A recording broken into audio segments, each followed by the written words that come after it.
Zavaka fiamenana, zavaka fiamenana. Fanarana arahanao eto amin'ny andramoka izao sy ny ankiradio. Isaky ny alatsinainy hatramin'ny zoma amin'ny 5 sasany alina ora eo. Mivavaka fiamenana iarahanao ny mpanompon'Andriamanitra Radio Kolo Salama Mivady sy ny groupe izay maharesy andrenesanao tonteny sy fampahelezana. Mivavaka fiamenana, mivavaka fiamenana. Sambatra izay volaniaino ka miantoa mandrakariva eo am-bavahady ary miandry eo am-tonambaravarana. Ny alohan'ny fiamenana amin'ny alina no maso mba isaisainako ny teninao. Zavaka fiamenana, zavaka fiamenana.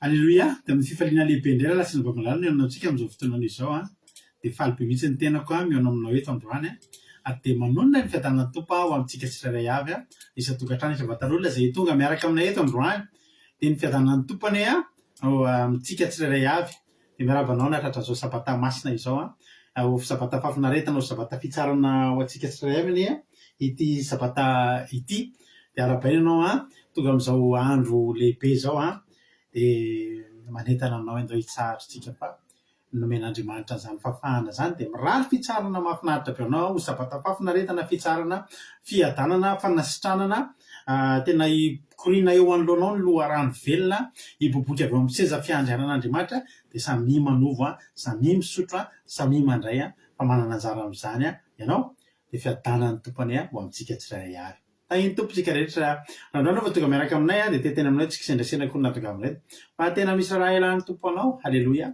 Ary aza velan-damindalo fotsiny izao fotoana izao fa ho avy ny fotoana ikatavana mafy an'izany tenan'Andriamanitra izany tsy ahita tsony ny olona ianao mbola afaka aminao reserva zao angony raiso fa natao antsika rehetra matoky fa orinan'ity fandaran'ity dia hotrapanao fa tsy nandalondalo fotsiny tetinao fa andray hery andray ositra hitombo ny finoanao hiakatra ny hery ara-panahy hery ara-tsainao dia hiposaka indray ny fanantenanao hitsiro indray ny fanantenanao zany rehetra zany dia hitantsika amin'ny alalan'ny fampaherezana amin'ny tenin'Andriamanitra tolika dia tahiny tompo dia tonga soa isika menakavy ara-penina vitan'iny eny aman'iny ara-penina vitan'ity tontolo andro ity noza tanin'Andriamanitra tonga ao tokantrano ianao efa zavatra ngeza be tokony hitsonova volombelona rehefa avy eo zany fa mila zany rehetra aloha dia andao antsika hivavaka metraka ty fotoana ity ampilatan'Andriamanitra dia avy eo fampiarahabo ihany tsika sy hanonona tsodrano ndao mbalosika rahalantsika Markely hitondrantsika anatin'ny vavaka fanombohana.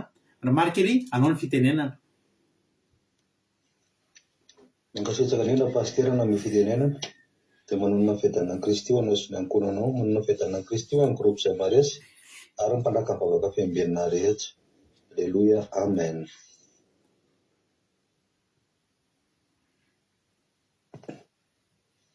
Iaraka hivavaka sika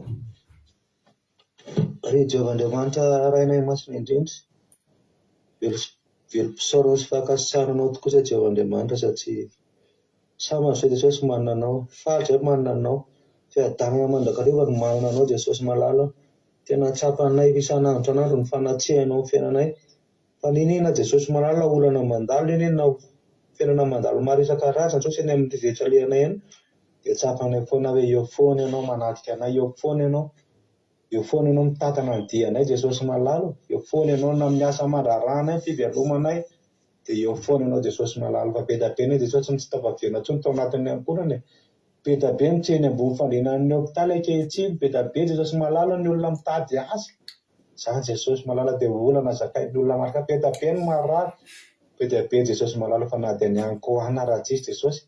Be dia be Jesosy malalo ny ao anatin'izao ranobe eto Madagasikara zao be ranobe fa be dia be ny olona tsaboana fa na dia niazitsia ny lohany arany Jesosy malala atsika fa zay saorana ianao Jesosy malala mipololotra fisaorana molotra androany satria tsapanay zany hoe fanambinanao anay tsapanay zany hoe fitiavanao anay zany Jesosy malala dia saorana ianao akasahana ianao mandrakarivo zany Jesosy saorana ianao zany Jesosy ary mankasitraka ary faly Jesosy manana anao satria tena nombinao sy nitahinao tokoa zay rehetrarehetra dia tonga koa ny amin'ity fotoana mamindreny Jesosy malala ahafahanay manaraka vavaka fiembena Jesosy malala dia saorana ianao koa zany Jesosy makasitrahanao zany Jesosy Jesosy raha asika te dia mangataka teraka amin'ny fanatrehan'ny fananao masina avy aminao ary mangataka koa Jesosy malala ny amin'ny connexion anay Jesosy malala mba tena tsy tapatapaka tapaka foana Jesosy malala ny jiro te Madagasikara fa mitiany fitiandrona tokanao anao Jesosy ko aza velo tapatapaka ny jiro ny connexion aza velo tapatapaka Jesosy malala dia tory ny teninao mpanompon'Andriamanitra Jesosy malala dia tena hoe niasa amin'ireny toriteny ireny Jesosy malala dia azonay fiainana vaovao sy fifaliana vaovao indray Jesosy malala ahafahanay mba azonay kasika sy ositra vaovao indray Jesosy malala ahafahanay mandroso an-trano mba tsy ho varim-bariana Jesosy ny alalany amin'izao fiainana izao fa tena ho mpanomponao zay Jesosy mpanomponao mendrika ny anaranao mendrika ny voninahitra Jesosy tsy hanala-barakanao fa hanambarana fahatsaranao mandrakarivo hitory ny filazantsaranao vavombelonao ny amin'ny rehetra izay alehanay Jesosy malala ko tatany izao alina izao Jesosy malala tatany izao fotoana Jesosy amin'ny anara-tsarobidinao Jesosy hanandratanay sy hanoloranay ary hametsahanay zavavaka izany aleluia amen. Aleluia mankasitraka ny anao la Markelia tanatin'izay vavaka mamy be zay nentinao zay dia Andriamanitra manakaipasaona hamaly fitianao dia mitombositra dia mitombo fahasoavana hatrany raha la Markelia ny tanan'Andriamanitra ny hamaly zay vitanao ho tahin'ny tompo hatrany Aleluia. Raha isoarana tsodrano aloha aleo tsika anonona tsodrano ao amin'ny mpanjaka voalohany toko fahavalo andininy efatra amby efapolo ny tsodranontsika androany. Mpanjaka voalohany toko fahavalo andininy efatra amby efapolo no vakentsika androany zay ny tsodranoraisitsika androany.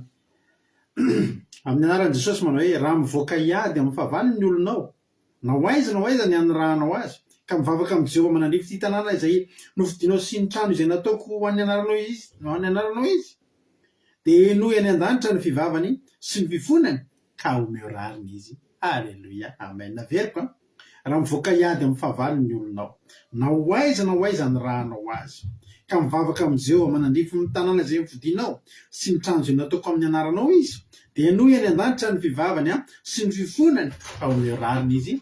Aleluia amen. Ravana malala naiza na hivoaka hiady aiza ianao na inona karazana adinao ninona toerana ny rahan'Andriamanitra anao na any amin'ny avona na any amin'ny lohasa. Aleluia. Na amin'ny ara-panana na amin'ny ara-nofo dia izao ravana malala raha miantso ny Jehovah Andriamanitra ianao miantso ny anarany mivavaka sy mifona aminy ao an-danitra ao Jehovah Andriamanitra iaino ny fivavaka ao dia inona ny ataony amin'ny rariny ianao izy.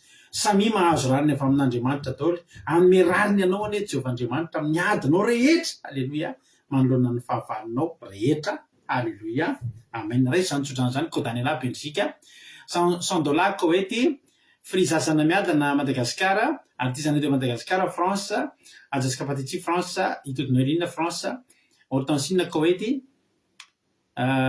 Tous Jesosy Malakizay Allemagne Mirarandray Malala Allemagne Mirasobeanjana Arabie Saoudite Persava Koety Lazana So Sylvie Koety Marie-Jo États-Unis Niana Mainso Italie Erikarak France Sandola Koety Niana Mainso Italie Asana Apostole Madagascar Lovritina France Jesosy Mpandresy Madagascar Marie-Angela Dubai Itodinoelina France Marie Gilda Koety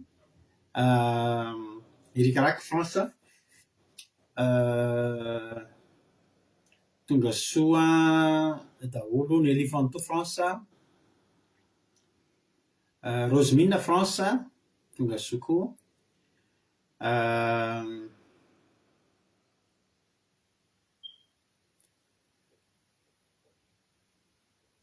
Jesosy Mpandresy Madagasikara tonga soa. Halleloia. Persa vaky Koety, artizana teo Madagasikara, France, tahin Jesosy tsika rehetrarehetra ho tanteraka amiko izy aja, misaotra zoky aja. Amen. Dia ho tanteraka aminao sy ny ankonanao koa ne. Halleloia. Amen. Andao ary tsika ian'ira anankiray tsika teo ditra amin'ny tenin'Andriamanitra izay hoentin'ny mampionona hitondrantsika anatin'ny tenin'Andriamanitra androany. Dia no hijory vavolombelona aloha tsika, inona no azonareo ambara, inona ny fahasoavana azonareo ambara amin'Andriamanitra. Zay androany dia nitahian'Andriamanitra. Nitahian'Andriamanitra mandeha lavilavitra kely dia nitahian'Andriamanitra ny dia rehefa tany an-dalana tany koa dia misy zavatra nafinaritra. Halleloia. Nao rehefa ampiarahaba kely ko Daniela Claudette Razakanirinina tonga soa Claudette any Madagasikara koa Claudette any Farafangana. Halleloia. Dia tahian Jesosy ihany koa evitako ato koa soa meva France tonga soa. Halleloia. Tonga soa daholo isika menakavy. Halleloia. Claudia Razaka ihany koa ravavin'ny Claudette, fa Claudia ndray aty France. Halleloia. Tonga soa. Ohatrany efa complet ny avant efa afaka manongo zay efa tonga daholo ny ekipa. Zao ny fijona vavolombelona ny nay. Andeha zany zay ka zay mora avana rehefa mandeha zany amin'ny asany dia isaka izay toerana lehanay zany dia mandeha toerana le dia tsy maintsy mijery eo amin'ilay tanàna zay sao dia misy tomobile amidy, sao dia misy zavatra intéressant satria ny asanay moa dia rehefa ny asanay moa vadina asanay dia mivarotra tomobile, reo vendeurna voiture d'occasion. Dia dikan'izany rehefa mba vacances ohatry izao amin'ny asa dia manararaotra amin'ny asa zany mba mihazakazaka kely satria manam-potoana kely. Dia isak'izay ohatra hoe se déplacer zay amina toerana iray ohatra mandeha mivahiny any aman'olona amin'ny tanàna anankiray dia manodidina eo zay mijerijery sao dia misy mahasoa. Tahian Jesosy ihany koa irana miary ny aina Terira Albenja Bansabay tahian Jesosy. Halleloia.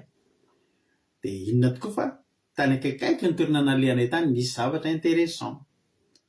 Dia lasa amizay ary zay napetraka tao amin'ny olona ny vahinanana eny izy dia lasa isy mampionona andeha mijery an'io tomobile io dia ok nety taminay ilay izy dia raikitra ihany koa moa nivarotra dia nifanaraka dia zao ny olona any amin'ny 93 raha tsika aty France dia any amin'ilay tanàna somary ohatrany be olona be sy mikorotana lotana be sy embouteillage be zay ilay toerana any anatin'aty tanàna any. Dia zany mitondra ny tomobile nentinay moa mampionona mitondra n'ilay tomobile ray le vao nalaina zany. Fa ny tena olana vao niala teo dia fotsiny hoe tonga dia makanareo carburant satria efa tena mirehatra témoin, efa tena ambany be mihitsy ny carburant. Ny olana nefa amin'iny lalana iny atsika izay mahay an'iny toerana iny dia any amin'ny côté ankavia daholo ny station service rehetra zany hoe raha aka gasoil zany anao dia manaraka an'ilay embouteillage ary lavitra be dia miverina any amin'ny rond-point dia mbola manaraka an'ilay embouteillage miverina dia maka carburant dia manaraka an'iny miverina rehetra dia mihodina ary lany mbola any amin'ny adiny ray sasany any ianao raha kely indrindra raha hoe aka carburant ery amin'ilay ilany ery. Dia zao ry havana nataonay zany tsy niteniteny tamin'ny mampionona mihitsy hoe nampitoatra azy talefa ho lany io na ohatr'izany fa zany mivavaka tanaty tomobile Jesosy asa filalana io fa ataovy tonga ary amin'ny alehiariza dia any amin'ny lalana milamina tsara mangina any mba tsy aty amin'ilay miodikodina be manaraka embouteillage fa mba ataovy tonga any dia any izay maka ho azy Jesosy mba tahio azy Jesosy io carburant io. Fa teneniko andreo nanaraka embouteillage mbola zany efa mijery anazy amin'ny rétroviseur miandro tompo fotsiny sao dia matampoka ilay izy nalany tampoka ilay izy reko izy tsy taitra akory sady meno iny izy anaty tomobile mandeha dia manaraka naorianao dia embouteillage be mihitsy tsisitsisika kely manaraka anona.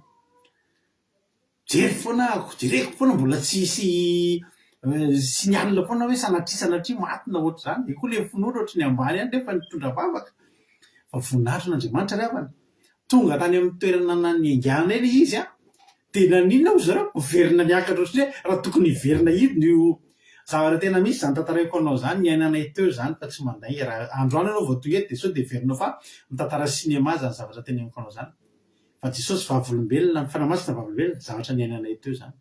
Tarina izy efa tena mirehatra ny témoin mirehatra mihitsy ary le tompony mihitsy ary ny tena hoe tonga dia carburant ataonareo voaloha fa efa tena keliny ao. Fa zao ry havana malala io jauzina essence io raha tokony midina ohatr'izao dia nanomboka any maty kay le anina izay kay tsy nataitra mampino atao nanomboka any maty le témoin dia nanomboka niakatra kely le izy tonga tany amin'ny toerana malalaka tonga tany amin'le toerana nisy nivahinianana mihitsy zay a tonga dia naseiko tonga dia najaloko teo amin'ny parking anao aloha azahako mihitsy na dia aka carburant ty teny jereko ka izy nga izy mbola lany e iny ary mampikorapaka ny dada izy izy nga mbola lany jereko tokoa niakatra indray le raha tokony nidina niverina niakatra kely indray le carburant nisy indray mbola tonga landeha lavitra be zay a zay vao naka carburant ry havana malala aminah manokana raha olona tsy mihinan'Andriamanitra zany na tsy zatra eto amintsika eto a dia zao mampiresaka rangahy io na misintona olona dia milaza zavatra diso zay zava-marina raha tokony hidina dia niakatra tena nentina bavaka raha mbola miverina niodina le nanaraka le embouteillage miverina zay naka carburant ry amin'ny ankavia an-dalana dia sady alina be vao tonga tsy tratra ny fandarana no mety mbola lany tao anaty embouteillage tao koa le izy fa tena azo entina bavaka ny carburant rehefa natsolany fa tena tsy lany ho an'Andriamanitra ny voninahitra ho an'Andriamanitra ny voninahitra anjaranareo zao manoratra maro a le izy maro tsy tambo isaina ngeravana zatra tiana lazaina eto rehefa vitsona vavolombelona tsao fa ny zava-mahafinaritra dia zao ampy aloha zay efa ampiakatra ny fonareo dia anjaranareo indray zao dia hovakiko efa io zao efa nanoratra iranam-bavy mihaja andao aloha mba irabany mihaja tsika io te vakiko voalohany zay vao eniry tsika hoy izoko mihaja io dia raiko jesosy nitandina sy nitahirana indray zay 5 taonina vitako batisa dia misaotra ny jesosy niaro any amenakavy kely ary nanome sakafo sahaza anay ary mbola salama tsara dia mbola afaka hiatrika sabata ihany koa andao tsika rehetra ao anatin'ny fitsona vavolombelona andao iraba ny zoko mihaja isika fa 5 taona ny batisa androany mirena tsara mihaja aza miova zay mahatratra amin'ny farany novonjena dia maharetatra amin'ny farany dia tany mafy zay anananao mba tsisy aka zay anananao tany mafy zay anao mba tsisy aka zay tananao a tany mafy zay ananao mba tsisy aka ny satrom-poninahitra ao a zay rehetra voarainao dia terizo mandra-piavin'i Jesosy an'Andriamanitra ny voninahitra ny mihaja any aloha ny vakiko teo a dia eno hiritsika dia aorian'ny hiritsika miverina mamaka fitsona vavolombelona meno finaritra ary atolotra antsika tira mahafinaritra be te hitoetra eo anilanao zao mihitsy fotoana fitoerana eo anilan'Andriamanitra ry havana malala aza mialaala eo akaikin'i Jesosy fa zao fotoana zao ny ampy sarotra ary zao rehefa ny zavatra tena fotoana ilantsika azy atolotra antsika mpitiavana be dia ity a tahiny Jesosy daholo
Imaginez la méthode de travail.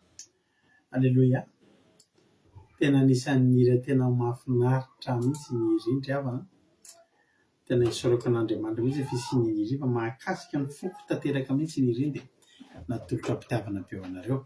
Dia sady araba ihany koa tsika ny Kodaniela fa aniverserany androany. Misaotra anareo koa nampatsiahy.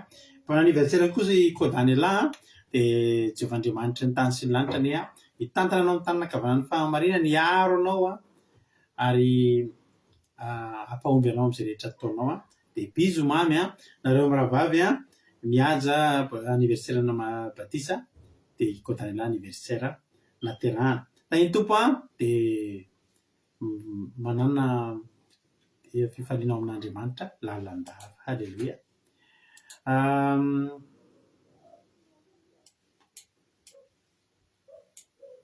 Makijona olombelona avy hatrany ary isika efa vakitsika teo moa ny Jesosy mpandresy dia tahiny Jesosy ihany koa hoy soameva hoe voninahitra n'Andriamanitra, voninahitra ny Jesosy malala fa vita soamantsara ny tontolo andro vita soamantsara ny nemana hiditra sabata masina mbola nahazo fahasalamana trano tsy nahemva voaratsy tonga tsika mianakavy tsara ianao Jesosy malala. Halleluia, amen, halleluia. Misaotra ny soamevitsika.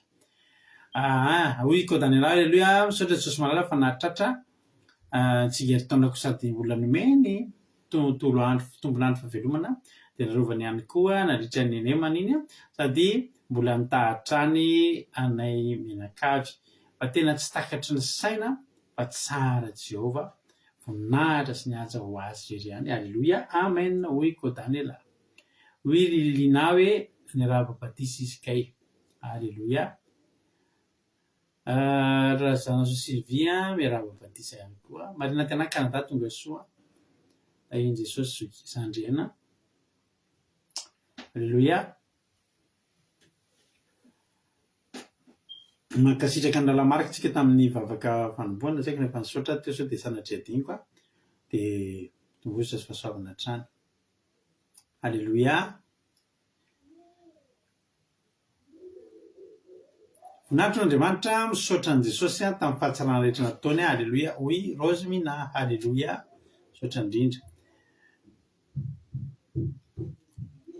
Hoy tojo hoe ny tontolo androko androany. Halleluia. Tontolo androko androany dia misaotra an'i Jesosy fanomba sy nitaha izy tamin'izay nataoko rehetra dia sy ny dinalehako dia teraiko koa izy niaro anay mianakavy mianakavy kely sady nameny sakafo sahaza ho anay mianakavy kely. Halleluia, amen. Hoy Berta hoe misaotra n'Andriamanitra tsara fitantanana ny herinandro natra Jesosy apatamasina izao velonay mianakavy salama tsara man'Andriamanitra reny ny voninahitra. Amen, halleluia. Honazy izy lovely miaraba joyeux anniversaire ny zoko mihaja sy Kotanila. Halleluia. Hoy Lina hoe halleluia, misaotra n'Andriamanitra lehibe fa tena tsy nisy veriklany lalana makany ampiasana ny vadiko lamina izy nandeha niasa nandroso sy miverina tapahoana somatsara miaraka amin'ny vady amanjana iny atao trano ny lamina ihany koa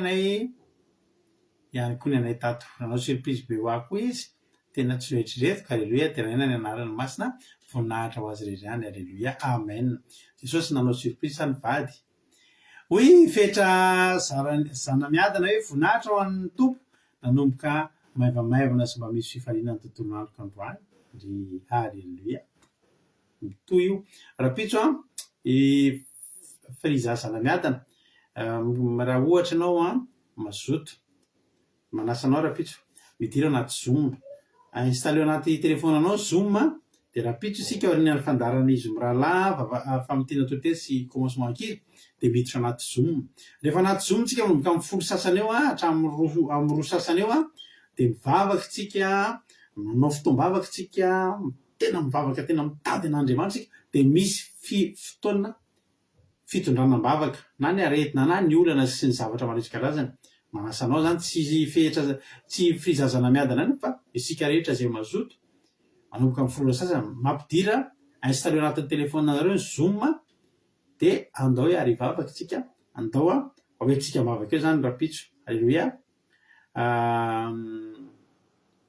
Dia hoentsika mavaka na ny marary na ny olana sy ny problème na ny fato fisan-karazana sy ny sisa misy fotoana mihitsy anaty commencement rapitso ny maraina fitondranam-bavaka an'izany ka dia manasa anareo tsy frizazana miadana fa tsika rehetra ihany koa sady milaza amintsika fa ao amin'ny volana janvier tsika efa nitenenantsika maly moa fa ankalaza ny fahavalo-taonan'ny fandarana andramoka izy ao tsika. Halleluia. Izay mahatadidiny dady dia mémoire le dady dia aorianan'izay tsika dia nirandra sy iomana ho amin'ny pasika izay any amin'ny volana avril any voalohandohan'ny volana avril vao menanareo ty any moa ny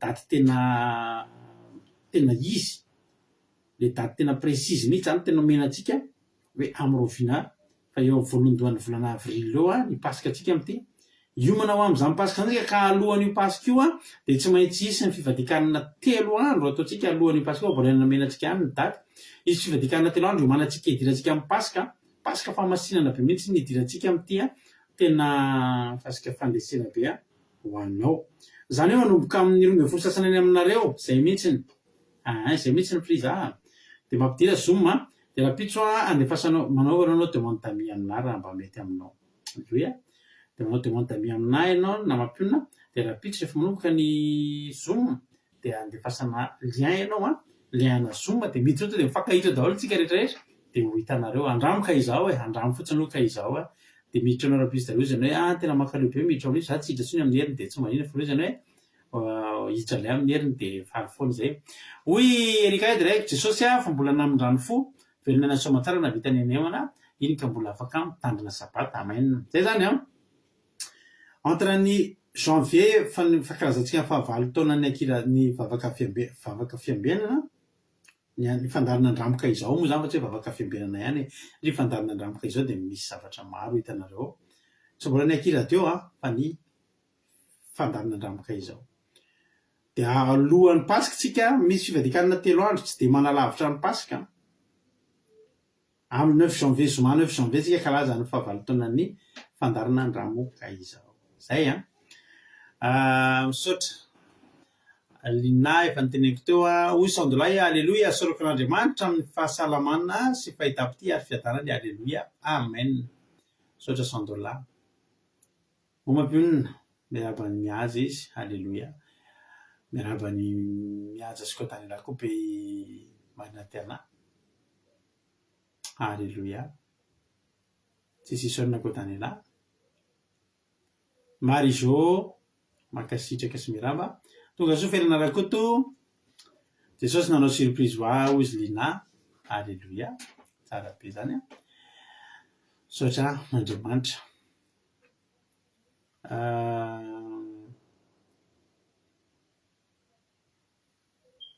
misaotra nareo amin'ny filazana efa fiarabanina daholo moa zany le rehetrarehetrany dia tsy vakiko intsony fa le témoignage ny tena hoe vakiko raha nisy dia tapitra treka amin'ny témoignage misaotra antsika rehetra Andriamanitra manankiray-pahasoavana ny hamaly fitianareo hatrany hatrany dia mitombositra sy fahasoavana foana ry izy mianakavy tsika hiditra amin'ny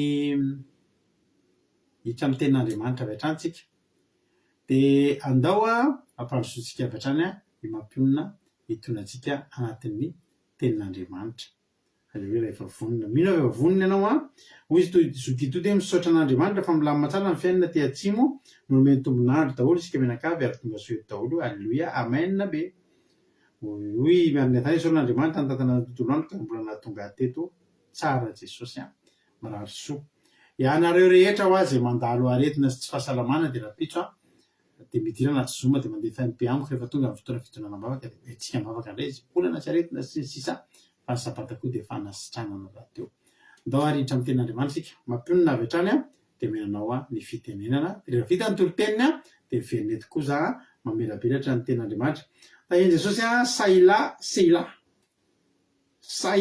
saila tonga miaraka amintsika eto koa izy raha mba afaka manoratra kely izy moa ny toerana misy azy mba ho ara-paina izy raha tonga indray manaraka ndao ary meno finaritra daholo ary tsika rehetra tahiny tompo Ten'Andriamanitra androany ifampahelezantsika indray ten'Andriamanitra izay vakitsika teo amin'ny Exodosy hojerentsika Exodosy toko fahatelo amby 30 dia nandininy fafito hatrany amin'ny andininy hatrany amin'ny farany andininy fafito ka hatramin'ny andininy fahatelo amby 20 vakitsika andrany fa zaraitsika anankiroa reo efa avy eo Exodosy toko telo amby 30 andininy fafito ka hatramin'ny andininy fahatelo amby 20 Jesosy amandry dia mivakotra izao nanan'i Jesosy manao hoe Inonan'ny Mosesy tamin'Andriamanitra sy ny naneken'Andriamanitra ny fangatahana. Zavatra anankiroa mazava tsara izany no voasoratra eto. Ankehitriny ary anaran'i Jesosy nandeha ny fahavito. Ny anankiray dia inonan'ny Mosesy tamin'Andriamanitra, izay aloha no jerentsika. Da avy eo ilay tsika jeran'ilay tapany faharoa hoe ny naneken'Andriamanitra ny fangatahana. Anaran'i Jesosy ary ankehitriny aloha ny andeha ny fahavito ka hatramin'ny andeha ny faharoa ambin'ny folo, araika ambin'ny folo.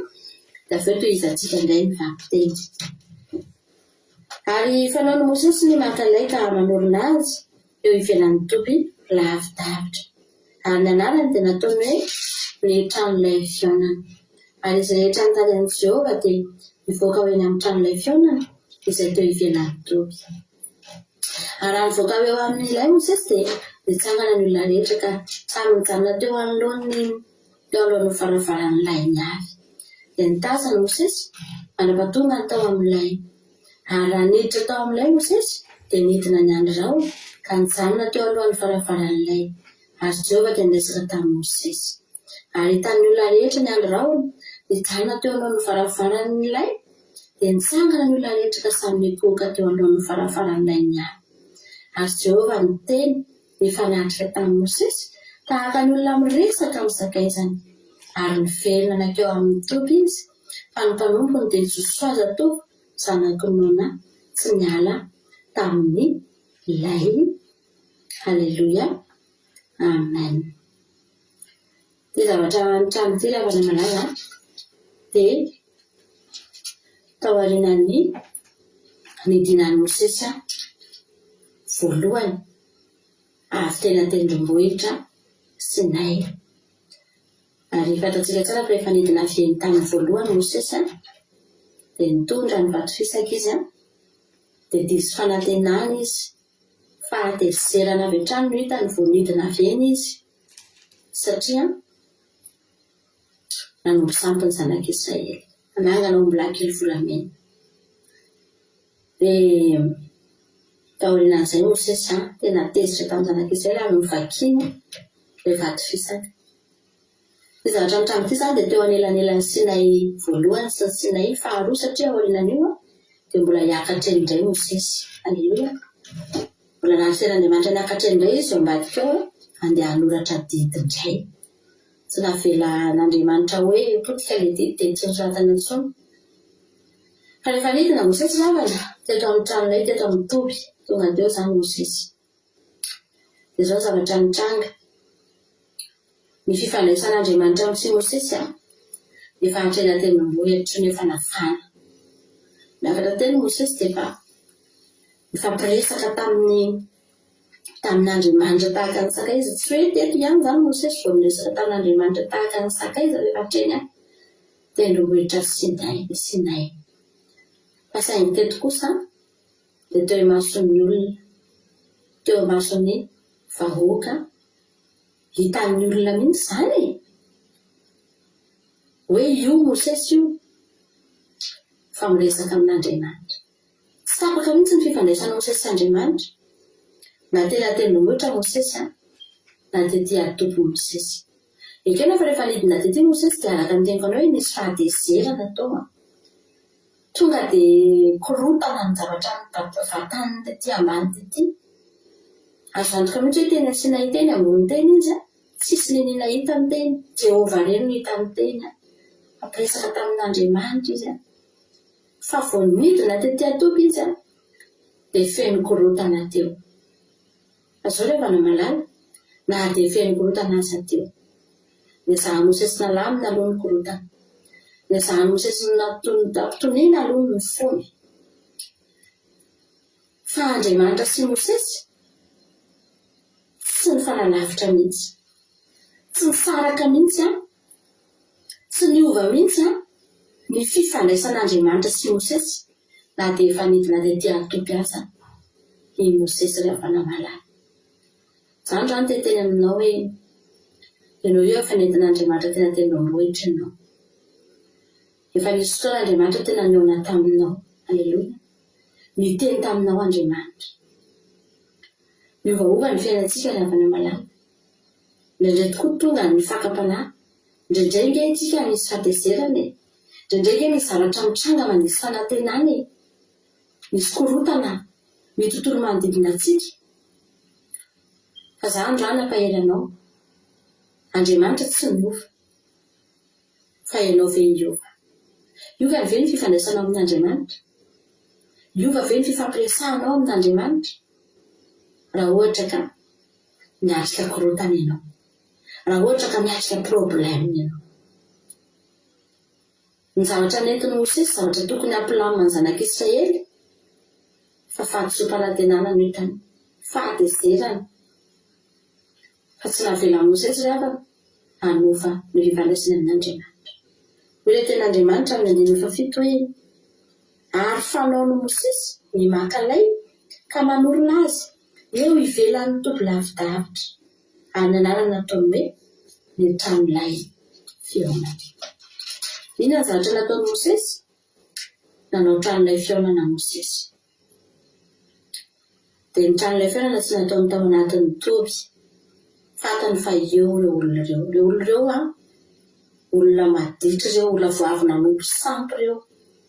Tsy fantatra ireo raha mivavaka. Io zao voalazany tena Andriamanitra rehefa nivavaka Mosesy, rehefa nasy Mosesy zany mivoaka nandena kely amin'ny trano dia mba mivoaka koa ny olona. Dia mba lasa koa ny olona zany nanao tranolay kely teny ivelany teny dia mba nivavaka koa. Ary olona ireo tsy fantatra ireo na tena mivavaka ireo. Tsy fantatra ireo na tena mba hitady an'Andriamanitra tahaka ny ahoana ireo. Fa zavatra hitan'ny Mosesy aloha dia mpamona nompo sampy ireo. Tsy mena mivadika ireo. Tsy manam-paharetana ireo. Tsy miandry an'Andriamanitra, tsy miandry an'i Mosesy koa ireo. Voalasa Mosesy dia mila nompo sampy ireo. Izay aloha ny zavatra hita. Fa Mosesy rehefa namalala, lasa sisy mivoaka tery alavidavitra. Ianao rehefa manorina an'ilay ianao dia tsy maintsy mivoaka mitovy ianao. Tsika rehefa nanorina an'ilay tsika ao anatin'izao tontolo izao eo dia miteny aminao fa tsy ahita raha ho anahitiny ianao. Rehefa nandeha Mosesy, nandeha lavidavitra izy, nanatona an'ilay dia hitan'ny olona rehetrarehetra sy ny vahoaka fa nisy raha ho anahitana teo amin'ny tranolay an'i Mosesy. Ravana malala. Iresaka amin'Andriamanitra Mosesy amin'io. Anatona an'i Jehovah indray Mosesy amin'io satria nahoana? Misy zavatra ngezabe indray tian'i Mosesy hoentiny eo amin'Andriamanitra. Za teny aminao androany. Ny tranolay ianao aza orina ao anatin'ny toby. Tsy afa-tsasoanao zany. Mety tsy ahita raha ho ilatsika ao anatiny ao ianao. Mifangaro amin'ny olona rehetrarehetra ao ianao. Araka ny teniko anao teo hoe ireo olona ireo tsy fantatrao intsony izay zavatra ataon'ireo. Tsy hain'ireo izay ao am-pon'ireo. Olona maditra. Fa rehefa hanorina an'ilay ianao rehefa namalala dia miala mihitsy aloha ianao eny amin'izao tontolo izao. Miala mihitsy aloha ianao eny amin'ny tabataba. Miala mihitsy aloha ianao eo amin'ilay problème, eo amin'ilay zavatra izay nahalavanao, eo amin'ilay zavatra izay mitondra tsy fitoniana sy korotana ny anatinao any. Miala ianao dia mandehana lavidavitra. Miatah mihitsy ianao. Halleluja. Dia mandehana lavidavitra rehefa namalala. Dia aoreno ny lay ianao. Dia mivavaha amin'ny Jehovah. Raha tianao ny ahita raha ho anahitany. Fa tsika reto mila n'Andriamanitra tsika rehefa. Mila miresaka amin'Andriamanitra tsika. Na raha misy faniriako dia io zavatra eo. Io teny voalaza hoe ary Jehovah niresaka tamin'i Mosesy tahaka ny olona miresaka amin'ny zakaina. Tsara kely rehefa misambatra Mosesy. Inona rehefa ny fahasambarana mihoatra amin'izany? Hoe ianao miresaka amin'Andriamanitra dia miresaka amin'ny tahaka ny miresaka amin'ny sakaiza. Halleluja. Mifanakaiky fo, mifankatia, mifampikomprendre, mifanohana. Tena hoe fahasambarana rehefa dia lasa Mosesy nandeha. Hitan'ny olona rehetrarehetra mihitsy io fa misy raha ho anamidiny. Angeminy fa ilay olona ireo mba nanana fanerenana nanentahenta izany daholo e. Fa saingy tsy natao ho an'ny olona izany. Tsy natao ho an'ny olona mpivadibadika izany.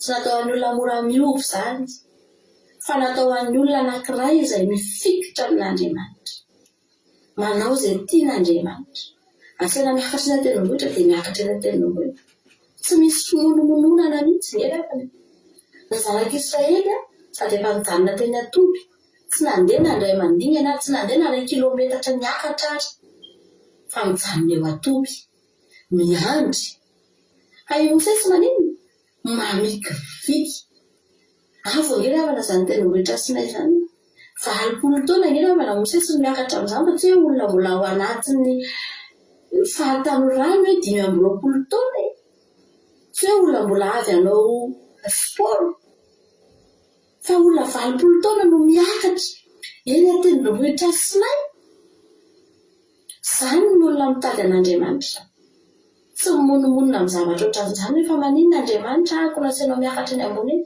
ka tsy mba mety raha maheto ihany Andriamanitra mba akaikiko zange fa antitra fa satria tian'Andriamanitra lasa miakatra mamikiviky reraka sasatra miakatra eny an-tendrombohitra ny atao eny nefa mbola niny mifatihanina koa ane sady tsy mitondra zany na sakafa ny zanak'Israely ery ambany ery sady efa mipetraka fotsiny eo miandry mihinana misotro mbola maninona ihany mbola manompo sampy ihany mbola mivadika ihany fa Mosesy sady efa miakatra miaka-piakarana no mifatihanina fa mbola tian'Andriamanitra ihany ravana malala aiza toerana misy anao androany ny rahona zany tsy midimidina fahatany zany raha nahita ny rahona nidina teo amin'ny tranon'ilay Mosesy ny zanak'Israely rery dia ireo tena mahafantatra mihitsy hoe mety nisy ny teny mihitsy raha ary ny kosa nangara mba hidina eo Jehovah reny kosa ferina ataon'ny Mosesy tsy midimidina fahatany zany fa misy fikirizana ao ambadika zany ravana malala ianao raha mifikitra amin'Andriamanitra ianao raha mikiry ianao manao sakrifisy ianao ny fanarahana an'Andriamanitra rehefa dia sakrifisy misy zavatra be dia be mihitsy ao tena ezahanao atao na dia sarotra azy zany natao hoe mitady an'Andriamanitra fa rehefa vitanao zany rehefa manao sakrifisy ho an'Andriamanitra ianao manara-dia Jesosy ianao na mora na sarotra dia izy koa nge manaraka anao Andriamanitra nge tsy nijanona teny an-tendrombohitra Sinay fa rehefa nidina Mosesy aleloia dia nidina ihany koa Andriamanitra indray ny androraoana nidina teo amin'ny tranon'ilay dia ambany tety amen manaraka anao foana Andriamanitra na any anatin'ny olana sy ny zavatra izay atrehanao azy anatin'ny korotana izay mety mandisy fanantenana anao dia manatrika anao Andriamanitra satria efa nisy dingana lehibe nataonao amen aza manao ny toetra zanak'Israely tsika hoe tsika efa sady efa sena miandry fotsiny an'Andriamanitra no tsika indray mbola monomonona fa ravana malala aza mivadika amin'Andriamanitra zany ataovy izay azo atao misy zavatra mila ataonao dia ataovy misy tendrombohitra mila ekaranao dia ekaro fa raha miteny aminao zany Andriamanitra dia fantany ny zavatra ataony ary fantany mitahiny anao ravana malala dia niavaka Mosesy i Mosesy dia niavaka na dia tsy Mosesy rery aza no notenen'Andriamanitra nitarika ny zanak'Israely fa Mosesy dia niavaka akitsika ny Exodosy 3:30-faharoambin'ny farany amin'ny anaran'i Jesosy manao hoe ary hoy Mosesy tamin'i Jehovah indro fa ianao milaza amiko hoe ento miakatra ity firenena ity ary ianao tsy mbola nampahafantatra izay ilahinao hiaraka amiko kanefa ianao efa nilaza hoe mahalala anao tokoa ary efa nahita fitoemasoko ianao koa ankehitriny nahita fitoemasonao dia ampafantaro lalanao ahalalako anao mba hahitako fitoemasonao ary evero fa olonao ty firenena ity dia hoy izy Mitavako no andeha dia hanome anao fitsarana. Fa hoy Mosesy taminy, raha tsy andeha nitavanao dia aza mitondra anay hiakatra hiala aty. Fa inona nefa no ahafantarana fa nahita fitoemasonao zaho sy ny olonao ohatra amin'ny andehananao miaraka aminay fa dia ho voavaka amin'ny firenena rehetra ambonin'ny tany izahay dia izaho sy ny olonao. Ary Jehova tamin'ny Mosesy, so zavatra nolazainao zao dia ataoko koa fa nahita fitoemasoko ianao ary mahalala anao tokoa. Ary hoy Mosesy mba hampaitao voninahitra aminy. Fa hoy kosa Jehova, izaho hampandalo ny fahatsarako rehetra eo anatrehanao ka hanona ny anaran'i Jehova eo anatrehanao. Fa hianatra izay hiantrako ary hamindra fo amin'izay hamindrako fo. Ary io koa izy tsy mahazo mahita ny tavako ianao fa tsy misy olona mahita ka ho velona. Dia hoy Jehova, indro misy fitoerana eo anilako dia hijanona eo ambonin'ny aram-bato ianao. Koa raha mandalo ny voninahitro dia ataoko eo antsefako ny aram-bato ianao fa hosaronako ny tanako ianao mandra-pandalo. Dia hanaisotra ny tanako ka hita ny voako ianao fa ny tavako tsy ho hita. Amen. Mivavaka Mosesy. Hoy Mosesy tamin'Andriamanitra hoe, ianao nge Andriamanitra hozy izy niteny tamiko hoe ento miakatra ty firenena ity. Fa zao hozy izy mba ahatatahako aminao hoe ianao hozy izy mbola tsy niteny tamiko hoe iza no hiaraka amiko. Eto ravana malala miverina indray io fanontaniana io. Nanendry olona anankiray Andriamanitra dia Arona. Satria nanino? Noho ny fisalasalany Mosesy, noho ny tsy fahatokian'ny Mosesy an'Andriamanitra tamin'ny fotoana vao niantsoana azy, dia saika tsy nety handeha mihitsy Mosesy. Dia tezitra Andriamanitra. Dia notendrena tao anatina fahatezerana izany i Arona. Raha ny tena marina izany tsy tokony nanendry any Arona mihitsy Andriamanitra. Tsy te hanendry any Arona Andriamanitra. Fa noho i Mosesy tsy nanaika, izy Andriamanitra hoe eny ary nalara hozy izy jereo i Arona rahalanao dia izy izany miaraka aminao. Ohatrany tsy nahatoky izany Mosesy hoe ny Mosesy izany mila présence physique. Azonareo hoe io misy olona miaraka amiko andeha any amin'ny farao. Andriamanitra nefa naneraka anazy. Tsy voatery ila présence physique sika eo amin'ny fiainantsika lefana. Fa ny ilainao dia Andriamanitra miaraka aminao. Satria na hoe efa nandeha enge Mosesy Arona dia ekena tokoa fa niaraka izy milalao. Efa naran-tsaina, niara-niady, niaraka namoaka ny zanak'Israely tao amin'ny tany Egipta ary zareo. Dia iny Arona no nanaovana fahagagana tao amin'ny tany Egipta. Dia nifanara-tsaina foana ry zareo ireo. Ary efa nandeha ny fotoana, efa tonga taty amin'ny Exodosy. Toko fafilo moa izany. Toko 13 eo alohan'ny levakitsika teo. Dia izy kay no nitarika ny zanak'Israely nanao mpisampy? Arona nge. Tsy nahazaka ny fimonomonoana ny vahoaka Arona, tsy nahataty. Raha i Arona tokony nanohana ny Mosesy, tokony nananatra ny vahoaka, tokony niteny tamin'ny vahoaka hoe andraso Mosesy, mangino nareo, ndao tsika hiandry. Dia tsy izay no nataony. Fa lasa izy niteny ny vahoaka. Angony daholo ny kavim-bolamena nareo, angony daholo ny volamena rehetrarehetra ny aminareo ilay nentina avy any Egipta rengy. Ndao tsika hanamboatra omby kely volamena. Dia ino no hatsangatsika ho Andriamanitra. Dia tsy fanantenana ry avana Mosesy.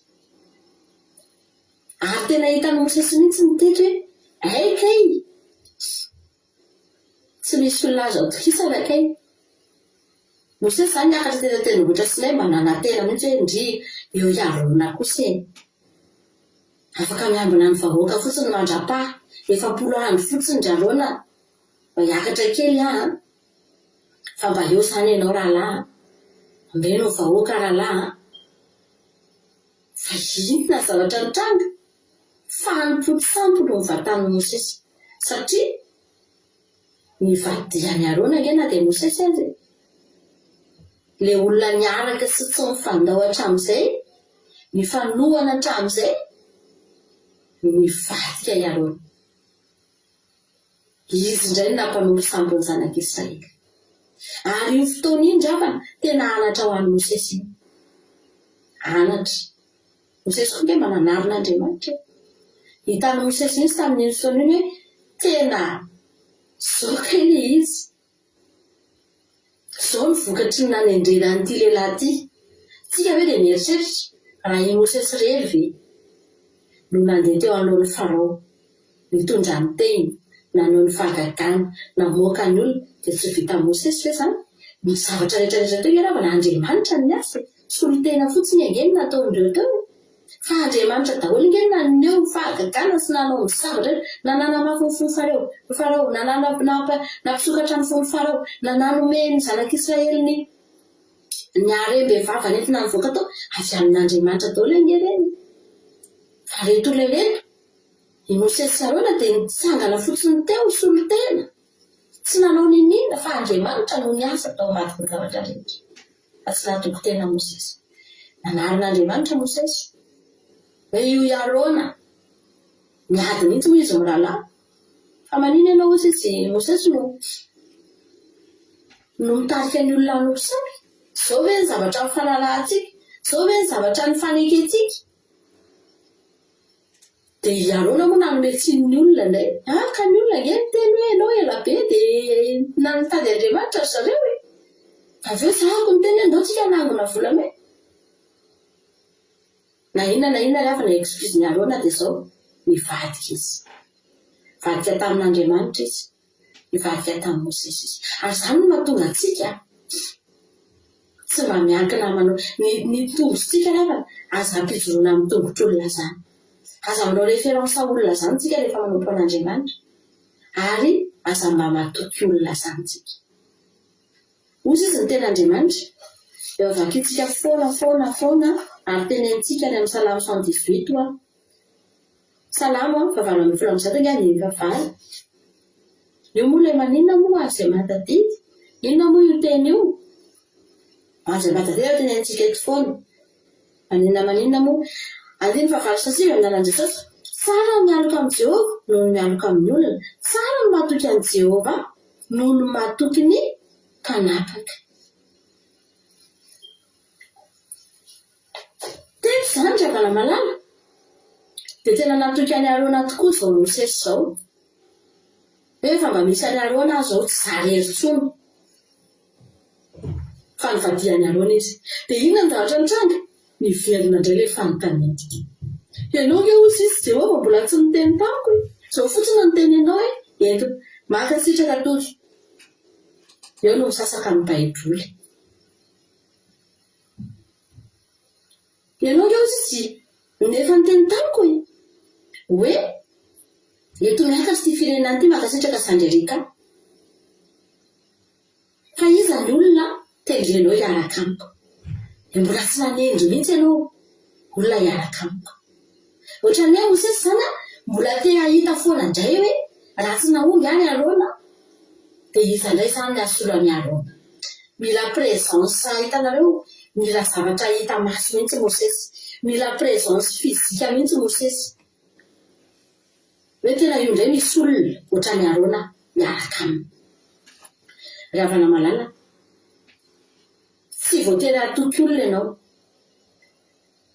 ary tsy tsara no matoky olona na matoky mpanapaka tsy voatery hanana olona ianao eo amin'ny fiainanao hoe io misy olona mihitsy ny tena vatantenan'olona anampy anao tsy voatery ilainao ny présence fizikana olona fa ny ilainao androany dia ny présence an'Andriamanitra ny fanatrehan'Andriamanitra ny fisian'Andriamanitra eo amin'ny fiainanao amen teto dia namaly an'i Mosesy tokoa Andriamanitra ozy izy Andriamanitra sasany andro-olona tsony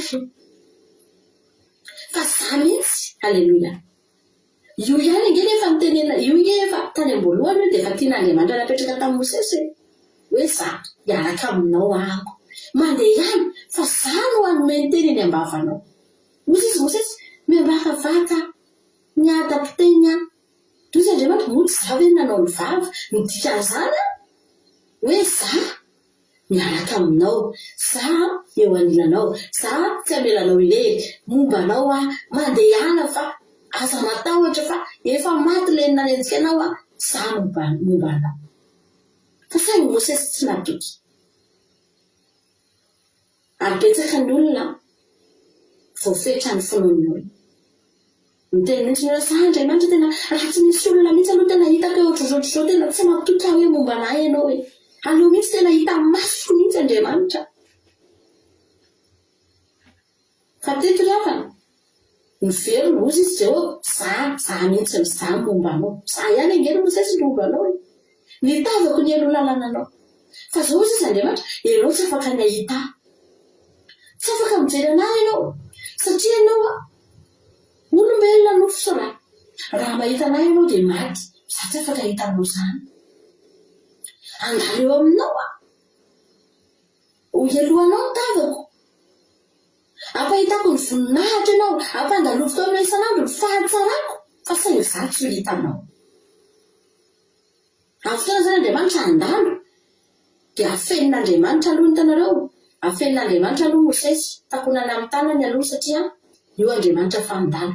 Dia rehefa mandalo Andriamanitra dia ozy izy ny tena Andriamanitra ny voko no hitanao, ny voko no azonao jerena fa ny tavako tsy afaka ho hitanao zany, fa ny tavako nefa hialolalana anao. Halleluia.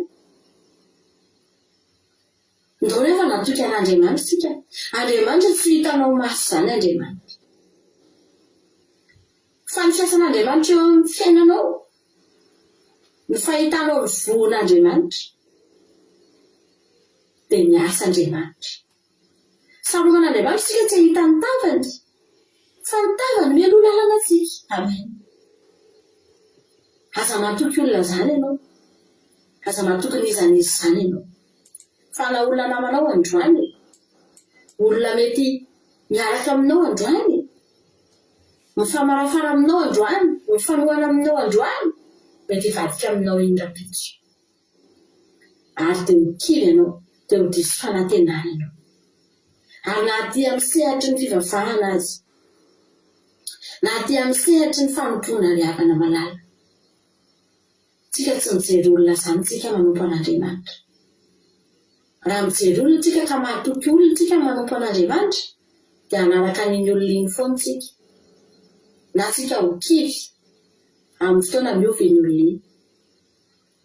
Fa ny tenanao sy Andriamanitra jerena. Teneny mihitsy Andriamanitra androany, ianao ny ilaiko Andriamanitra momba anahy, ianao ny ilaiko Jesosy momba anahy. Na dia tsy hitan'ny masoko azy ianao, izy ilay hirena na tsy hitany masoko azy ianao dia fantatro fa eo foana anilako eo mandrakariva. Ndao ino ataontsika rehefa avy eo. Amen. Ataontsika iny ireny rehefa avy eo. Fa izay mihitsy ny fahafantaranao fa eo Andriamanitra mandrakariva. Izay ny zava-dehibe ry havana malala. Mialoha azy, mialohanao ny tavany, mombanao izy. Halleluia. Na dia tsy hitan'ny masonao azy. Hay Mosesy na dia efa niresaka tamin'Andriamanitra teny Sinay azy, na dia efa nifanerasera tamin'Andriamanitra azy, mbola nila olona ihany inge Mosesy. Mbola nalemy ihany Mosesy. Manindre olona ozy hiaraka aminy. Isany andeha ozy Mosesy. Zany hoe dia fantanina mbola tokony hipetraka. Raha olona efa mpiresaka amin'Andriamanitra be, efa sakaizan'Andriamanitra be, dia mbola tokony hipetraka ve izany fanontaniana izany? Hoe ianao nge Jehovah mbola tsy nampahafantatra anazy izay hiaraka amiko e. Tsy mbola nampahafantarinao anao mihitsy eo iza ny olona andeha hiaraka amiko Jehovah. Tsy fanontaniana tokony hipetraka intsony izany ry havana malala. Fa raha olona efa mpiresaka amin'ny Jehovah ianao, sakaizan'Andriamanitra ianao sy eo akaikin'Andriamanitra ny toerana misy anao dia tsy izany tsony ny fanontanianao. Andriamanitra mba manendre mihitsy ianao olona tena mahay anasitrana ny ty aretiko ty Andriamanitra. Izy Andriamanitra tena torory saina Jehova, aiza misy dokotera tena mahay Andriamanitra, hôpitaly aiza ny tena tokony idirako, profesera iza ny tena mba mahay anasitrana ny ty aretiko ty. Zangy Andriamanitra tsy miteraka, aiza misy ginekôlôgy tena mahay toroy hevitra tompo, andehana amin'izany ginekôlôgy tena farany tena fantadazy zany mba hiteraka. Za Andriamanitra tena tratra mitrosa, izy Andriamanitra ny olona mba miliardera, mba mikasi Andriamanitra olona manambola be anao mba hanampy anako. Zange mila vola Jehova mba avako trosa, mba hampafantaro anahy izy ny olona iaraka amiko e. Za Andriamanitra manana ady any amin'ny tribunal. Andriamanitra mba tena omeo avoka tena farak'izay mahay Jehova. Na mba hampafantariko tsara ho Andriamanitra tena mba hoe afaka anahako ao anatin'izany olonan'izany dia mba tsy midratra Jehova. Ravana olona ny ilainao, sa Andriamanitra ny ilainao. Na tsisy olona azy ianao, na tsy mahafantatra n'izaniza azy ianao, na dia tsy hanendry olona tsony Andriamanitra, dia ravana malala. Tsara ny matoky amin'ny Jehova, mialoka amin'ny Jehova noho mialoka amin'ny olona, ary tsara ny matoky amin'ny Jehova noho ny matoky ny mpanapaka. Andao rehefa tonga dia toky amin'Andriamanitra fotsiny zao. Jehova fotsiny itokisana dia fantatrao, tsisy nina atahoranao tsony. Nandeha kely Mosesy miala teo e, nga nisy naharesy azy, inona ny zavatra miova? Tsy nisy zavatra miova mihitsy. Hoe rehefa tsy nanendry olona tsony Andriamanitra dia ohatran'ny miova ny fomba an'Andriamanitra, dia ohatran'ny zavatra tsy ampy izany.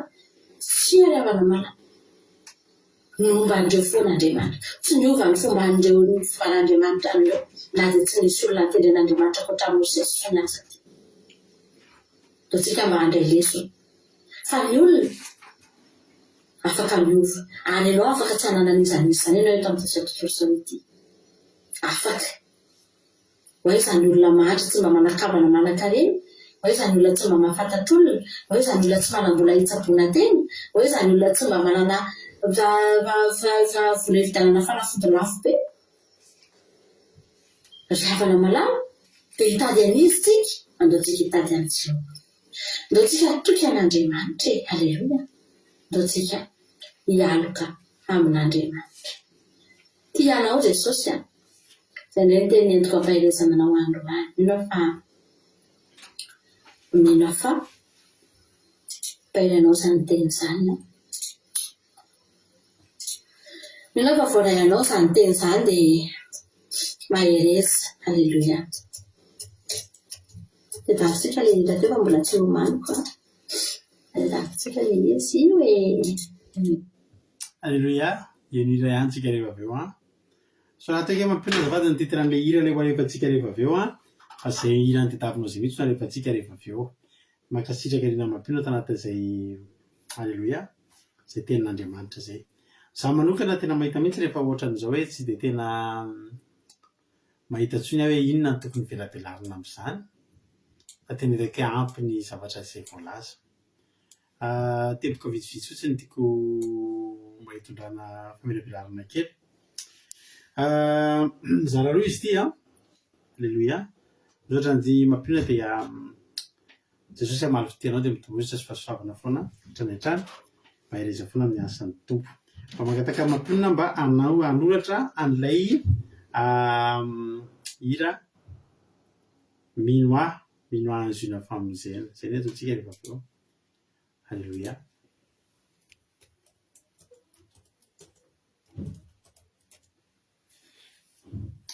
C'est notre aussi à Si vous souhaitez des vacances dia efa mankady izay. Ny famelabelarana moa tsy dia ho ela tsotra satria efa voalaza ny zavatra rehetra araka ny milazaiko teo dia tsy dia ho ela be intsony ny famelabelarana fa tsy koa efa hiomana ho amin'ny sabata marsina sy sabata finaritra. Anisan'ny mahafinaritra ty Exodus 3:3 ty. Andiny fafito ny zavatra mizara roa le izy hoe niona ny Mosesy tamin'Andriamanitra sy ny naneken'Andriamanitra ny fangatahany. Mizara roa ohatran'ny zavatra roa samihafa fa nefa koa azo lazana hoe zavatra anankiroa mifanaraka. Rehefa miona amin'Andriamanitra ny olona anankiray dia ekehany ny fangatahany eo amin'ilay. Andriamanitra mbola Andriamanitra mbola tsy miona amin'ilay olona aloha. Azonareo? Na Andriamanitra mbola tsy miona amin'ilay olona aloha. Na Andriamanitra miona amin'ilay olona dia manaiky izay fangatahany. Ary miona n'Andriamanitra amin'ilay olona dia mba hanekeny amin'izay ny fangatahany. Haleloia. Indrisy io Davida elany niantsoko anao. Ho aiza ianao Jehova? Aiza ihany? Fa tsisy namaly aho. Hoy Abakoka azafady fa tsy Davida. Misy fotoana Andriamanitra mampiady antsika vao miona. Misy fotoana tsika miantso aiza ary Andriamanitra ohatry mbola tsy tonga. Andraso ihany na dia mitaritritra aza fa ho afaingana. Dikany hoe ho afaingana ohatry ny elaela izy tsy tonga. Anefa tonga avy eo izy dia tena tonga amin'izay. Dia mitohitohy be mitohy vakana amin'izay. Ny zavatra nangatahanao androany zany sy nangatahanao rapitso nangatahanao rapakapitso mety manomboka amin'ny 2 volana vao tonga. Fa tsisy adino ireny na dia iray aza. Dia tonga daholo. Fanao Mosesy amin'ny anaran'i Jesosy ny makalay ka manorina azy ivelan'ny toby lavidavitra ary ny anarana ataony hoe mitramilay fiona. Andiny fafito tsika zao. Exodus 3:3-7. Ny fanaon'ny Mosesy ary fanaon'ny Mosesy ny maka ny lay ka manorina azy ivelan'ny toby lavidavitra ary ny anarana ataony hoe tranolay fionana. Ny fanaon'ny Mosesy zany dia makalay izy dia ataony lavilavitra ny tanàna. Dia iny ataony hoe tranolay fionana. Inona ny hevitra zany? Rehefa iona amin'Andriamanitra ianao rehefa hitady fionana amin'Andriamanitra ianao haleloia. Dia ataovy lavitra ny izao tontolo izao. Ataovy lavitra ny tabataba. Ataovy lavitra ny tanàna. Jesosy rehefa hivavaka dia miataka amin'ny tanàna mihitsy izy aloha. Jesosy rehefa iona amin'andro hitady an'Andriamanitra dia miala ny tanàna mihitsy. Miala ampidiny ny olona. Dia lasa izy mihazakazaka mitsoaka ny olona. Mitsoaka ny tabataba. Mitsoaka ny korotana. Satria iona amin'Andriamanitra. Milamina tsara rehefa androany eto ny lay ianao. Halleluia. Androany iona amin'Andriamanitra sika amin'ity sabata ity. Izao tsika miteny zao eto ny lay ianao dia eto mivoaka ny tanàna. Ataovy lavilavitra ny tanàna. Ataovy ivelan'ny toby. Dia asivanarana manomboka androany dia ataovy tranolay fionana. Manana mihitsy ianao anatin'ny tokantranonao toerana mahazatra. Halleluia. Manana mihitsy ianao anaty tokantranonao toerana mahazatra hoe ity toerana fionako amin'Andriamanitra. Halleluia. Any amin'ny ranabavy rehefa misy fotoana mandalo mizoky roziminazy dia misy izy manana efitrano kely zay. Manana efitrano izy tsy hoe kely fa manana efitrano izy. Efitrano iny natokany mihitsy fanaovany asan'Andriamanitra, fivavahany, fanaovany zomo, fionana amin'Andriamanitra, fanaovany alim-bavaka. Halleluia. Dia manana ianao an'izany. Dia ny anaran'io toerana eto hoe asivy soratra mihitsy hoe tranolay fionana. Halleluia. Ny azo ity ato amin'ity efitrano ity, ato ny anany tranolay fionana. Halleluia. Dia ataony mivavaka, ataony miady. Fatadidinareo ilay film ilay War Room, ilay hoe efitrano fitolomana. Efitrano fitondrana ny ady. Ao ny motsamotsamina ny ady, ao ny atrehana ny ady. Halleluia. Dia manana ianao tranolay fionana, sy votoerana mihitsy ao tranao. Aza hoe nandray ianao ny an-dakozia, nandray ianao ny amin'ny lalatsara, nandray ianao ary marina fa ao amin'ny tokantrano iny misy fanatrehan'Andriamanitra. Fa manana mihitsy ianao ny toerana io. Fahazarana. Na zao toerana anankiroa tena fivavaka, na ato anatin'ity toerana ity na eo amin'ny fandrinako, eo amin'ny tongom-pandrinako voafoa dia ny lohaliko midina voalohany. Halleluia. Dia za vao mifoha dia ny lohaliko ny amin'ny mandeha tany voalohany rehefa hifoha. Hafa indray hoe mitsangana mandeha misotro rano na ohatr' zany amin'ny alina fa rehefa le andeha fo maraina andeha hiatrika ny tontolo andro iny ny any loaliko no tehana amin'ny tany voalohany ny any tontolo androko mitomboka amin'ny fiankofako amin'ny Jehovahandriamanitra ary rehefa mitomboka amin'ny fiankofako amin'ny Jehovahandriamanitra azoko antoka ny tontolo androko fa tsy koako eo rahatrehan'izaliza tsony efa vita ny fiankofako vita ny fiankofako ny any loaliko efa nampiasaiko an'i Jehova mahatonga ny olona ampandolia amin'ny patron ampandolia ny fiainana ampandolia ny devoly ampandolia ny zatra maro isan-karazany satria zao tsy natokanao ny loaliko eo andohalohanao am'zao vao miratra ny andro halleloia vao miratra ny andro zaho vao fo de akipako ohatr'izao ny lamba de ny tongotro midina tonga de efa za mandohalika tonga de mandohalika eo amin'io tongo-patrilio de tonga de mitady an'Andriamanitra zay mba fiainako mba zaraiko aminao zany fa ny zavatra tsapako rehefa manomboka eo ny fiainako manomboka eo amin'ny fandoliako amin'ny Jehova fa tena zay fahavalo mialo eo raha angaty tena tonga de tena hoe miankohaka ino no mandohalika amiko fa tsy za mandohalika eo aminy ataovy fahazaranao zany ataovy sifotrano ilay fiona alleloia de lasa io fandehanan'ny olona de nivoaka ho any amin'ny lay Mosesy de nitsangana ny olona rehetra ka samy mijana teny alohan'ny varavaran'ny lay avy de nitazana ny Mosesy manam-patongany amin'ny lay ary raha niditra tao amin'ny lay Mosesy de nidina ny andrahona ka nijana teo alohan'ny varavaran'ny lay ary Jehova de nisika tamin'ny Mosesy halleloia manomboka androany angatao zao zavatra zao Jesosy rehefa mivavaka amin'ny ato anatin'ity tokantranoko ity oka izy andrahona ao ambony ao inona ny hery zany misy ny fanatrehan'Andriamanitra sambatra ny olona manokana fotoana ivavahana zany de misy fanatrehan'Andriamanitra fa tsy miogaoga fotsiny tsisy ninona ao zany fanatrehan'Andriamanitra vao manomboka androalika de toritory fo ianao fanafana fo ianao halleloia ohatry tonga de manomboka misy mangoritsiritsiny zany any amin'ny anatin'ny lohanao any de fa dilatsaka sady ny ranomaso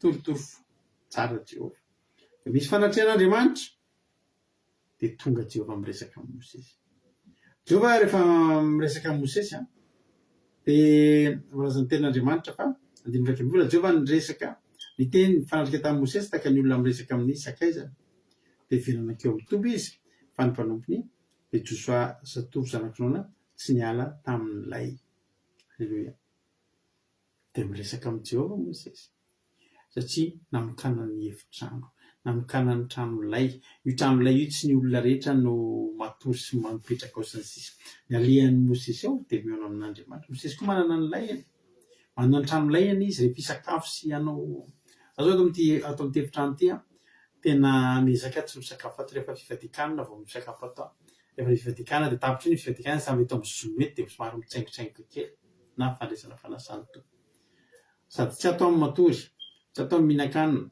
tsy atao amin'ny mamboatra tomobila tsy atao ny manao lasopy fa tia de trano lay fionana halleloia war room keliko ty ny war room ko ty halleloia de ato nitondrako ny ady atotoko eto amin'ity ny ady sy ny problème sy ny ady-tsaina sy ny korotatsaina sy ny fanahina rehetra etiko ato de atoko ny hamotom-pitehan'i Jehova azy manala ianao an'izany toerana zany halleloia anisan'ny toerana anankiray nahafinaritra be tamin'ny Mosesy natonga Mosesy nahomby ry havana tsy ny rahaté mihitsy ny zavatra zay nataon'i Mosesy de ity andiny faharoa ty ary Mosesy tamin'i Jehova ino fa ianao milaza amiko hoe eto miakatra ty filana ity aminao tsy molina mpafantatra izay irahanao hiaraka amiko ka rehefa ianao efa nilaza hoe malala anao tokoa ary rehefa nahita fiteo masoko ianao ko ankehitriny raha mahita fiteo masonao de ampafantaro ny lalanao lalako anao mahitako fiteo masonao ary evero fa olonao ity firenena ity halleloia ny nampahomby amin'ny Mosesy de zao Mosesy tsy nety nandeha rery i Mosesy tsy nety nandeha rery misy fomba fiteny zay raha te handeha aingana de mandehana rery fa raha te ho tonga amin'ny tanjony irina de mandehana miaraka inona ny tianao tonga aingana sa tena tonga tanteraka tonga aingana sa tonga tanteraka zay rehefa taloha rehefa mba nisy fiofanana kely momba ny fitondrana fiarakodia zay taloha de zao nampianarin'le mpampianatrinay manao hoe ny tanjon'ny tsika mpitondra fiarakodia dia nitonga. Haleluia. Ny tanjontsika dia nitonga. Ary nisy zavatra nampianarinay taloha misy hoe misy mahasamihafa ny miroule vite sy ny miroule rapide. Mbola samihafa koa zay. Haleluia. Miroule vite zany mandeha mafy be mihitsy ianao. Afaka tonga amin'ny accident, ohatra mety tratra ny accident ianao. Za tsy mba dia miroule mafy zany, fa za ndray tonga aloha foana any amin'izay aleha, tsy dia tara zany. Satria tsy fifandanana mafy ny zava-dehibe, fa ianao mahay mitady ny lalana, togavanao aingana, tsy ampifandehanana mafy. Azo atao tsara zany. Fa ny tena tanjony dia ianao tonga any amin'ny aleha. Haleluia. I Mosesy na tonga Mosesy tonga any amin'izay toerana le rehetra dia izao. I Mosesy tsy nety nandeha irery. Na Mosesy men'Andriamanitra olona, na Mosesy men'Andriamanitra anjely. Fa teto ny katongeza indrindra dia izao. 2020 aroa izy mitavako no andeha dia amin'ny fitsarana anao. Inona dikan'izany? Za mitsy miaraka aminao ry Mosesy. Haleluia. Tsara miaraka amin'ny anjely, tsara ny tarihy amin'ny fanahy masina, fa mbola tsara lavitra ny havana zany hoe tavan'i Jehova miara-mandeha aminao. Jehova mihitsy ny miara-mandeha aminao. Haleluia. Eny aminao hoe misy endriky Jehova, mirolalana anao Jehova, ampahita fity anao izy, tena manafy ny heriny aminao izy, manafy ny voninahiny aminao izy. Haleluia. Tsisy tsara ohatran'izany. Tsara miaraka amin'ny namana, tsara miaraka amin'ny olona manam-pahaizana, tsara misy miaraka amin'ny olona mpanory sy ny olona mpampianatra sy ny sisa. Fa tsy misy tsara sy tanteraka sy tretrika ohatran'izany hoe Jehova Andriamanitra mihitsy no miaraka aminao. Ao Mosesy taminy raha tsy handeha ny tavanao, aza mitondra anay hiakatra hiara-tia. Io Mosesy koa ny teny za Jehova, raha tsy ianao ny araka amiko dia aleoko tsy mandeha. Aleo raha tsy mandeha. I Davida dia nanana izany fahazarana izany. Davida rehefa andeha hiainga izy dia zao ny anontaniany Jehova, andeha asa hijanona. Rehefa miteny Jehova mijanona dia mijanona izy. Rehefa miteny Jehova hoe miainga dia mandeha izy. Menjeko vanjirika hoy Davida. Toy Jehova, Jehova fasatranao. Isaoly tsy mba ohatr'izany. Isaoly izay lohany ihany no nataony. Izany no nandavan'Andriamanitra azy Isaoly.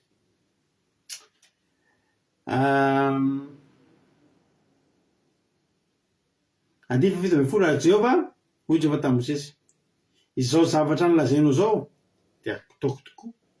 Fa nitafy teo masoko ianao ary malalanao tokoa. Niteny zany Jehova rehefa nihaona tamin'i Mosesy izy dia tahaka ny nanontany amin'ny Mosesy akolaka izy hoe inona ny tianao ataoko aminao. Iteny ny teny nanontaniany Jesosy any Bartimeo jambo. Niantso fotsiny aloha Bartimeo, Jesosy zanaky Davida mamindra fo amiko. Rehefa tonga teo amin'ny Jesosy dia hoy Jesosy, inona ary ny tianao ataoko aminao? Androany, haleluia. Any tokantranonao any misy bitsika renao androany. Any tokantranonao any, amin'ny efitranonao io, misy bitsika renao amin'ny alalan'ity toriteny ity miteny manao aminao hoe inona ny tianao ataoko aminao? Efa mahita fitio masoko ange ianao ry Angelina Rodriguez. Efa mahita fitio masoko ange ianao Marie-Jo. Efa mahita fitio masoko ange ianao Berthe. Hitako nge marina ty anay io ezaka ataonao io. Mahita fitio masoko ange ianao tsy amboara-mielona. Inona ny zavatra tianao lazao amiko. Mahita fitio masoko ianao Erika, Claudia, inona ao ataoko izany ho Jehova. Haleluia. Ary Jehova tamin'i Mosesy, izao zavatra nolazainao zao dia ataoko tokoa. Fa nahita fitio masoko ianao ary malalanao tokoa. Haleluia. Androany dia teny vaovao mahafaly aminao ahako. Hitanao rehefa ianao tonga eo. Entana antsika sendrasendra na tonga avanao eto. Misy zavatra tian'Andriamanitra ho tenenina aminao androany. Misy zavatra tsy sapanao sy tsy fantatrao. Fa tian'Andriamanitra ho fantatrao. Tian'Andriamanitra sokafana amin'ny masonao ahita. Fa ianao io mahita fiteo anatrehan'Andriamanitra. Ny fionanao amin'ity tenan'Andriamanitra ity androany dia Andriamanitra tena teteny aminao manao hoe mahalalanao tokoa. Mahalalanao tokoa ary mahita fiteo anatrehanao. 9:20 Mosesy voaneno an'izany tokoa tsy nangataka zavatra 150 Mosesy fa Mosesy dia olona misaina. Halleloia. Mosesy tsy nangataka meo vola dia meo vala dia meo loka dia meo juillet dia meo zao dia meo trano dia meo zao. Fa fantatry Mosesy fa izany rehetrarehetra izany azo atambatra ho zavatra anankiray. Amen. Zao ny zavatra tsara be nangatahan'i Mosesy tamin'Andriamanitra. Ary Mosesy mba hampahitao ny voninahitra ao. Amen. Mba hampahitao ny voninahitra ao. Mety ozy ny olona hoe tsy mahay mangataka koa Mosesy angataka ihany ve dia izany ahitan'izany. Volany espèce alaina ozy ny olona. Trano mijoalajoala alaina. Tsy misy maharatsy an'ireny. Fa Mosesy dia olona misaina. Ary Mosesy dia olona mahafantatra an'Andriamanitra. Ary Mosesy dia mahafantatra ny zavatra rehetra fahasoavana ao ambadika Andriamanitra. Izany mahita ny voninahitr'Andriamanitra izany ravana. Voafehan'izany ny zavatra rehetra. Voadidin'izany ny zavatra rehetrarehetra izay ilaina eo amin'ny fiainana. Ho Mosesy mba hampahitao ny voninahitra ao. Kely fotsiny Jehovah. Hampahitao kely fotsiny a Jehovah. Mba hampahitao ny voninahitra ao. Ianao ve androany afaka mba magnataka an'izany ny tokantrano any. Iteny ianao any tokantrano any manao hoe Jehovah mba hampahitao ny voninahitra. Mety misy olona eto tamin'ny fotoana ela, tamin'ny fotoana maro tsy mahita maminy amin'ny fiainana. Tsy mahita mangirana amin'ny fiainana. Mety voilikiliky ny olona ianao. Mety tena tsapanao mihitsy hoe tsisy ninona nandroso sy nandeha ny fiainanao. Mety ianao tonga eto angamba izany. Hozizana hoe mbola tsy mba hitako mihitsy izay mahatsara n'ity fiainana ity. Hatramin'izay saritsary ny fiainana, saritsarina fahatsarana foana fotsiny ny ainako. Mody mitsika ianao. Dia mody manampotra sary ianao izy ilay ranabavy anankiray miasa any amin'ny tany Arabo izay tamiko ilay andro. Zaho sy pasitera isan'andro vao mifoha dia mieritreritra ny paoziny sary sy ny zavatra wasehoko eo amin'ny Facebook mba milamina ny any an-tanàna ao izy. Milamina ny ray aman-dreny kosa izy mba hitany sarika eo ay mahafinaritra be ny fiainany ka ihany. Dia korazy ny fiainana. Fa zangy pasitera izy mijaly aty e. Amin'izany efa ela be izany. Efa tsy tsotsa ny bavany. Za pasitera izy mijaly be mihitsy aty a. Fa tsy tiako izy hiady-saina ny an-tanàna dia maka sary izy dia mipetraka ohatra mipetraka ambony kanape dia tiako ny fiainako. Mahafinaritra ny fiainako. Zao. Reny zavatra reny ozy izy a. Ataoko reny. Ampahitako ny ray aman-dreniko. Mampilamina sainy fa miady anaty. Fa za pasitera tsy miady anao sady nitomany izy. Mety amin'izany toerana izany angamba ianao. Mety sary fotsiny avoakanao fa tsy hainanao mihitsy izany fifaliana izany. Mety sary fotsiny asehonao fa tsy hainanao izany fifaliana izany. Raha teteny aminao tsy maninona izany. Hatramin'ny androany tsy maninona izany. Anaovanao ohatra ny Friza, Zanamiada. Anaovanao ohatra ny Angelina Rodriguez. Angatao amin'izay androany Jehovah hampahitao ny voninahitra ao. Na rehetra izay manoratra eo amin'ny anaran'i Jesosy hampahitan'Andriamanitra ny voninahitra ianareo. Ny mahita ny voninahitra Andriamanitra izany a tena misokatra ny lafim-piainanao rehetra. Ahita ny voninahitra, ahita ny fahatsarana. Io Andriamanitra io dia manana rirany be dia be mihitsy. Manana fasy be dia be mihitsy ny Jehovah Andriamanitra io. Mihodina kely izy dia misy zavatra hafa hitanao. Miatsika kely izy dia misy zavatra tsara hitanao. Miatsika kely izy dia misy zavatra hafa hitanao. Misy kolera maro. Halleluja. Miatsika kely dia kolera hafa. Mihodina kely Jehovah dia kolera. Jerenao amin'ny endriny hafa dia kolera hafa. Mijery hafa tianao, mijery hafa rianao hafa foana. Ampahitao ny voninahitra ao. Tsara. Sady mpanao ny tsara. Io Andriamanitra io rery no tsy misy côté ratsy na dia ray aza. Io Jehovah Andriamanitra io tsy manana côté ratsy io na dia ray aza. Ry havana manana. Androany ianao miteny ny Jehovah ampahitao ny voninahitra ao. 9:20 ho kosa Jehovah. Za mpanalo mifahatsarako rehetra eo anatrehanao. Ka anonona ny anaran'i Jehovah eo anatrehanao. Tsara nge zany diavany. Ry havanao. Izaho ampandalo mifahatsarako rehetra eo anatrehanao.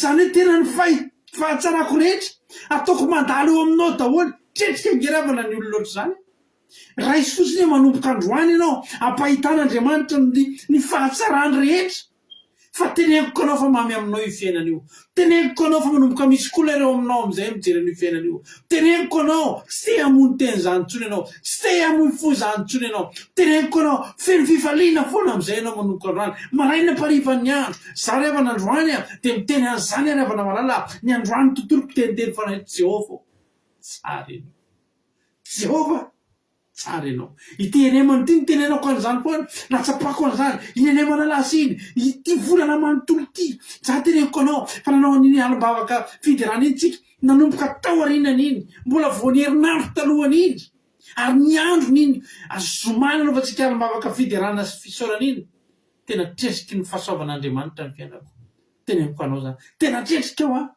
ary isan'andro tsy ahoatsahoana eo dia mendrandra ny lanitra dia miteny hoe Jehova tsara ianao Jehova ary za raha miteny an'izany tsy mandaingy amin'ny Jehova ry havana tsy mandaingy aminy fa tena tsapako ampandalovina eo amiko ny fahatsarany rehetra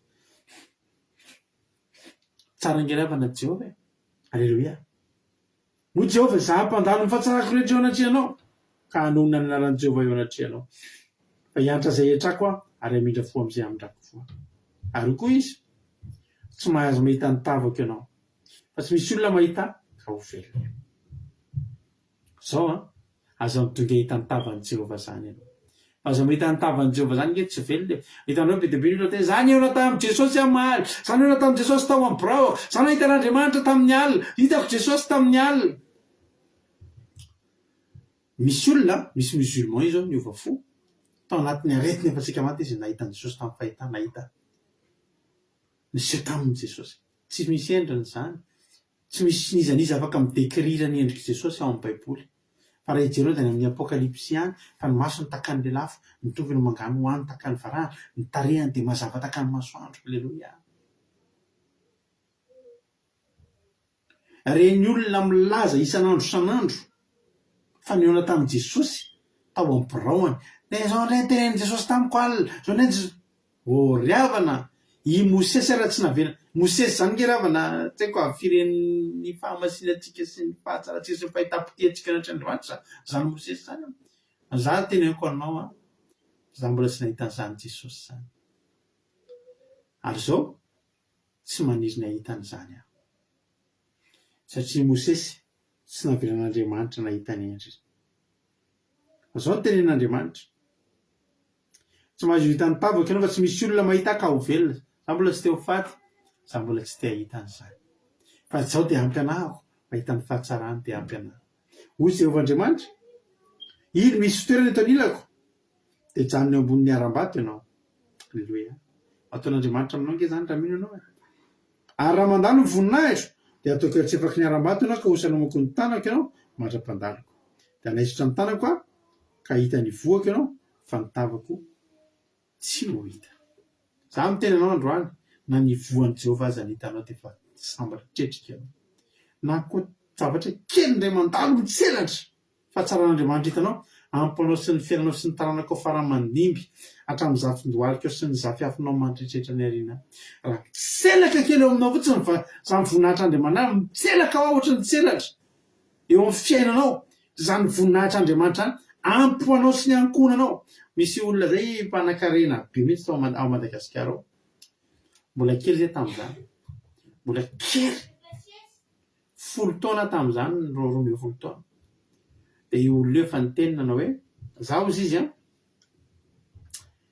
raha hijanona tsy asa androany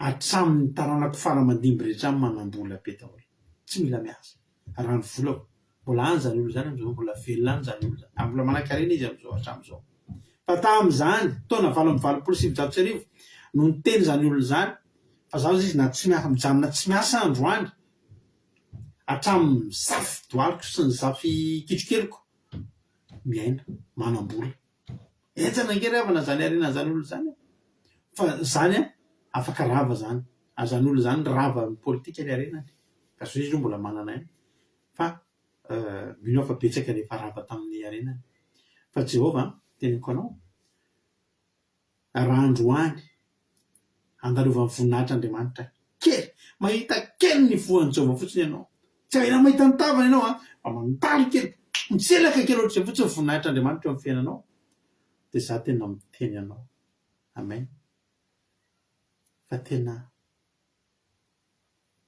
tsy takatry ny sainao zany voninahitra fahasoavan'Andriamanitra izay hitanao zany. Androany dia teny aminao ara-pairenao manao hoe tsy Mosesy ihany fa ianao io koa tsy adin'Andriamanitra. Te hanao ny voninahiny aminao Jehova Andriamanitra. Ary ho ny natao Mosesy, eto ny lay ianao manomboka androany. Manaova hatramin'ilay fihaonana dia eto mivoaka ny tanàna. Anao rery io. Tsy handeha ny fianakaviana, tsy maninona ianao mandehana. Tsy handeha ny namana, tsy maninona ianao mandehana. Aza vela tabatabahiny izao tontolo izao sy ny tanàna sy ny feo an'ny vahoaka. Ny fiainanao sy ny sainao sy ny fifatoanao fa mandehana mihaonao amin'ny Jehova Andriamanitra amin'ny tranon'ilay fihaonanao. Dia teneno izy Jehova mampahitao amin'ny voninahitra. Aza dino nefa miteny aminy aloha, za tsy handeha raha tsy miaraka aminao. Ny zavatra ataonao manomboka androany, iarao mandeha amin'ny Jehova daholo. Ny eksika rehetra ataonao manomboka androany, aza manao an'io raha tsy miaraka amin'ny Jehova. Iza niaraka amiko kozy Mosesy? Jehova koa tsy isarazany ity amin'izay za mitambako mihitsy niaraka aminao. Ny eksika ataonao manomboka androany, ataonao sy Jehova. Tsy ataonao rery tsony, ataonao sy Jehova. Halleloia! Dia ho hitanao angatao amin'izay avy hoe Jehova mampahitao ny voninahitra ao. Dia mampahitanao samy mahita, samy matsapa, samy miaina an'izany fahatsaran'Andriamanitra zany isika tsirairay avy. Toy ny fizarana fahatsapahana isika. Halleluia. Toy ny fizarana fahatsapahana isika. Inona ary no azonao ambara? Inona ary no azonao lazaina? Iza no izara fahatsapahana voalohany dia avetsika nao hira dia amarina fotoana fa somary efa lasalasa kely amin'ny fotoanantsika fa tsy maninona nefa izany satria sabatan'i Jehova koa androany inamoa mamaika atsika andeha atoritsika rehefa avao.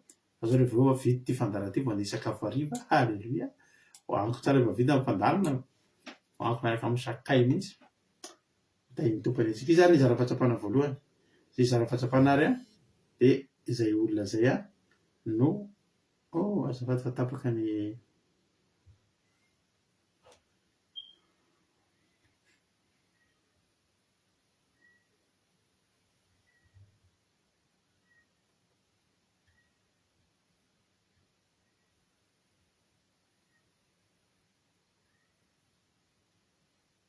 Halleluia. Lasa loharitsika ianao lasera misy tsy mety ny appelantsika ato.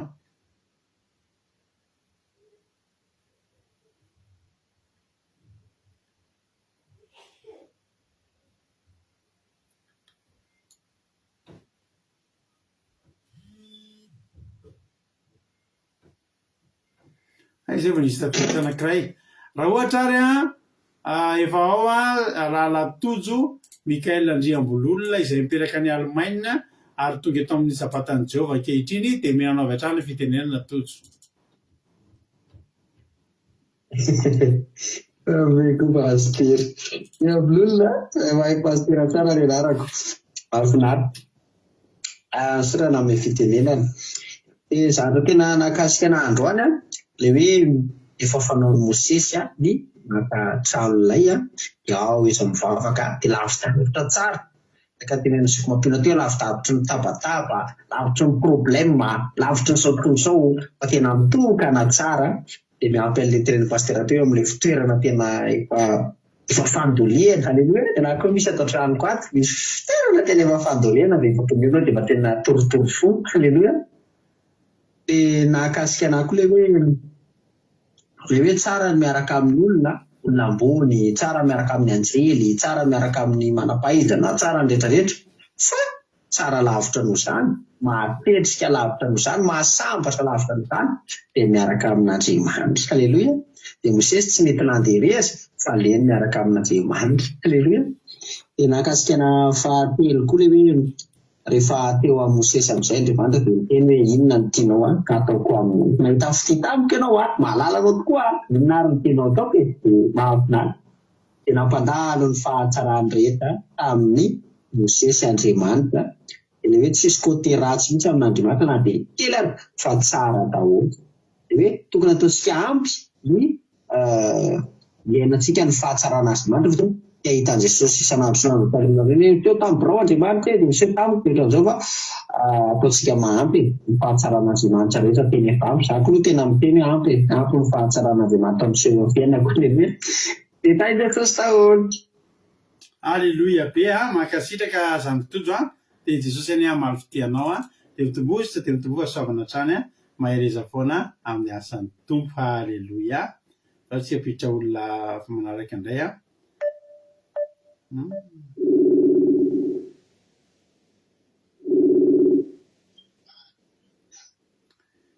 andraso indray asiana sary asiana sary aloha marina tiana zay anao vao miteny raha efa ao ary zoky marina tiana afaka miteny ve ianao dia menao fitenenana.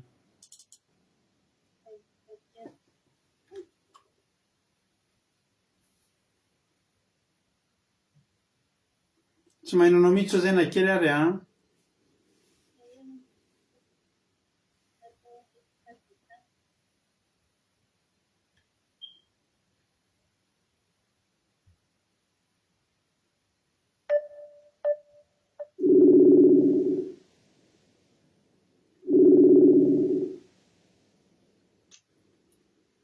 na soary metsika fitenenana indray aloha raha vavisika Aingonina Rodriguez raha efa ao ary Aingonina Rodriguez dia tonga dia omenanao avy hatrany ny fitenenana. Maheno ve ianao? Afaka miteny ianao.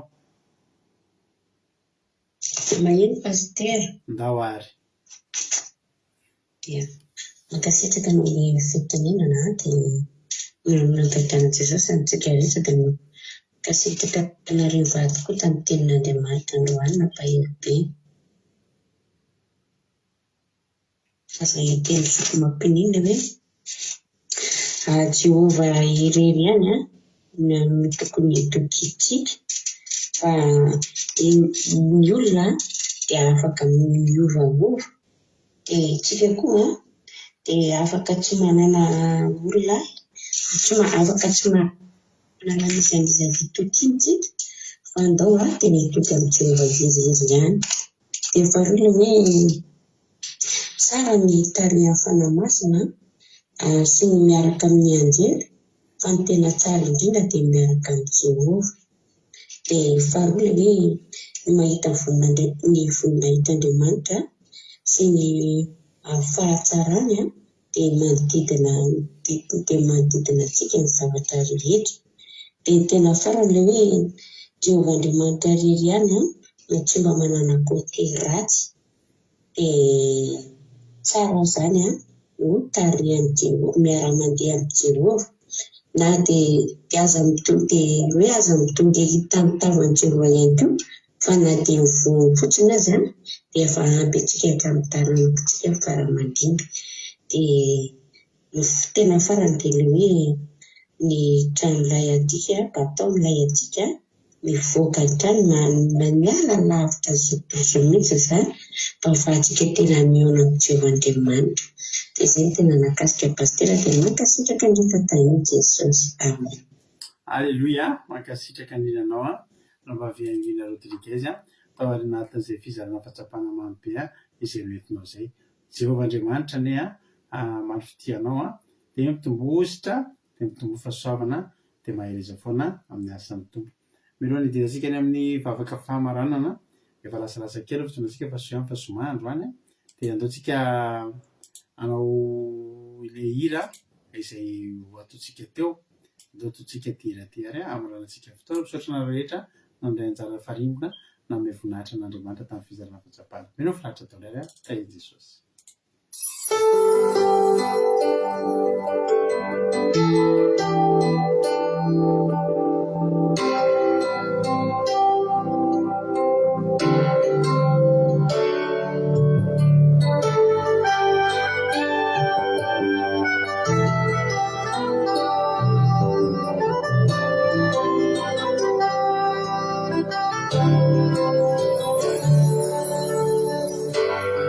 Tany masoko azy anao dia fantatro fa io fona maninako eo mandrakariva ary mipetraka tompokoko mitondra fanantenany izay avy aminao sy tsy amitaka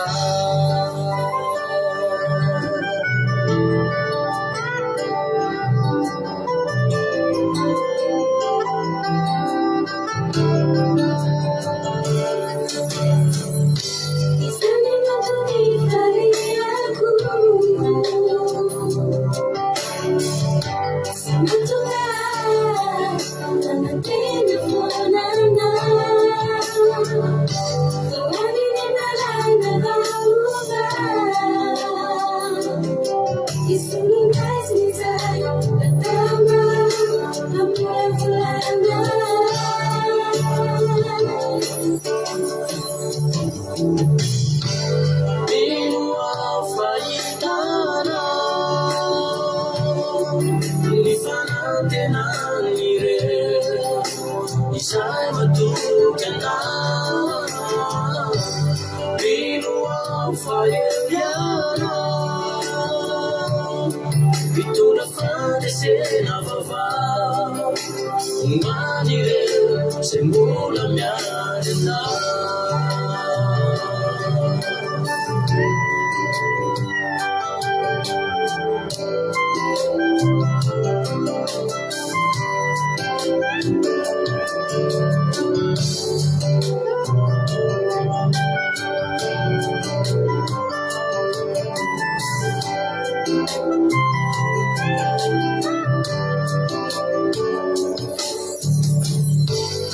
Iza uira kuiza uiti kwani rusanya dena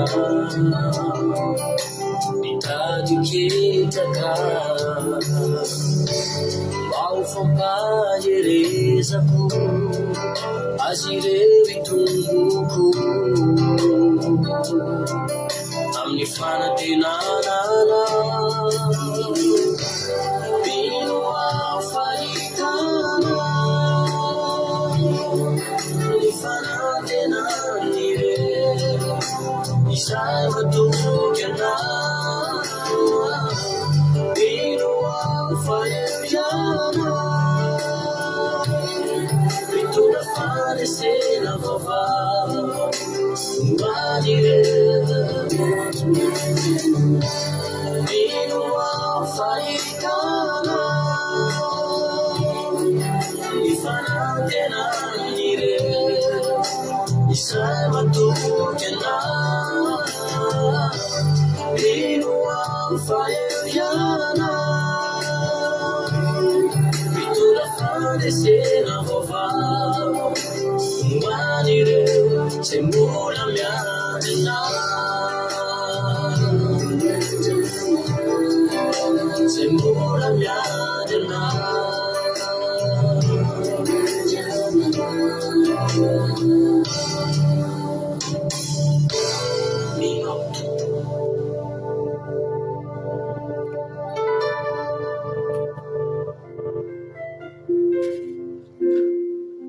C'est à part.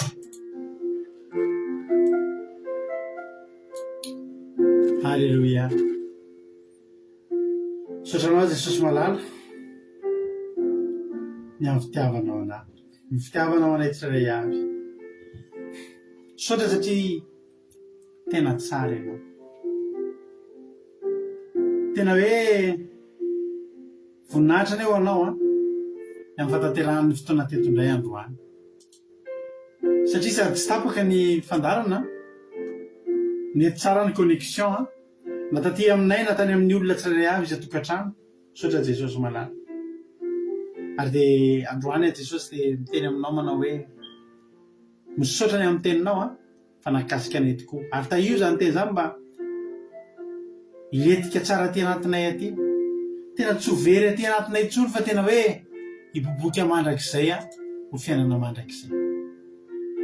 Voninahitra ho anao, makasitraka satria tena tsara ianao Jesosy malala.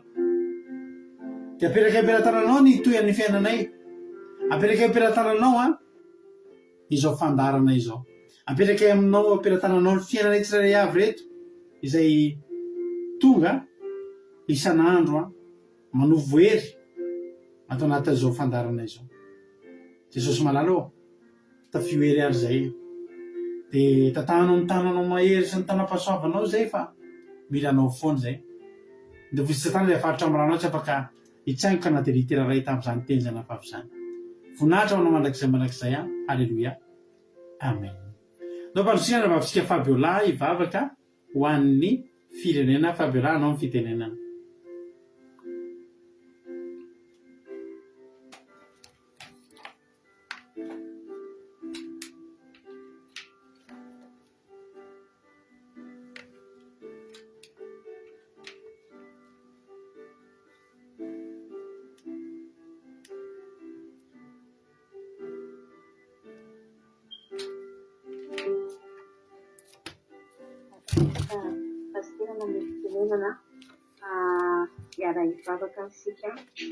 Halleluja, dia mankasitrika indrindra pastera nanome fitenenana sainy toko daholo sy rehetrarehetra izay fanaraka tsy tapaka izao vavaka fiambenana izao. Mbola hiaraka hivavaka ry isika.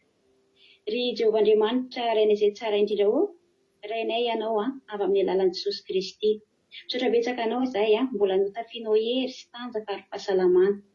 Misaotra betsaka anao amin'ny fahasoavanao sy ny famindramponao mbola ahafahanay miaina sy mijoro amin'izao fotoana izao.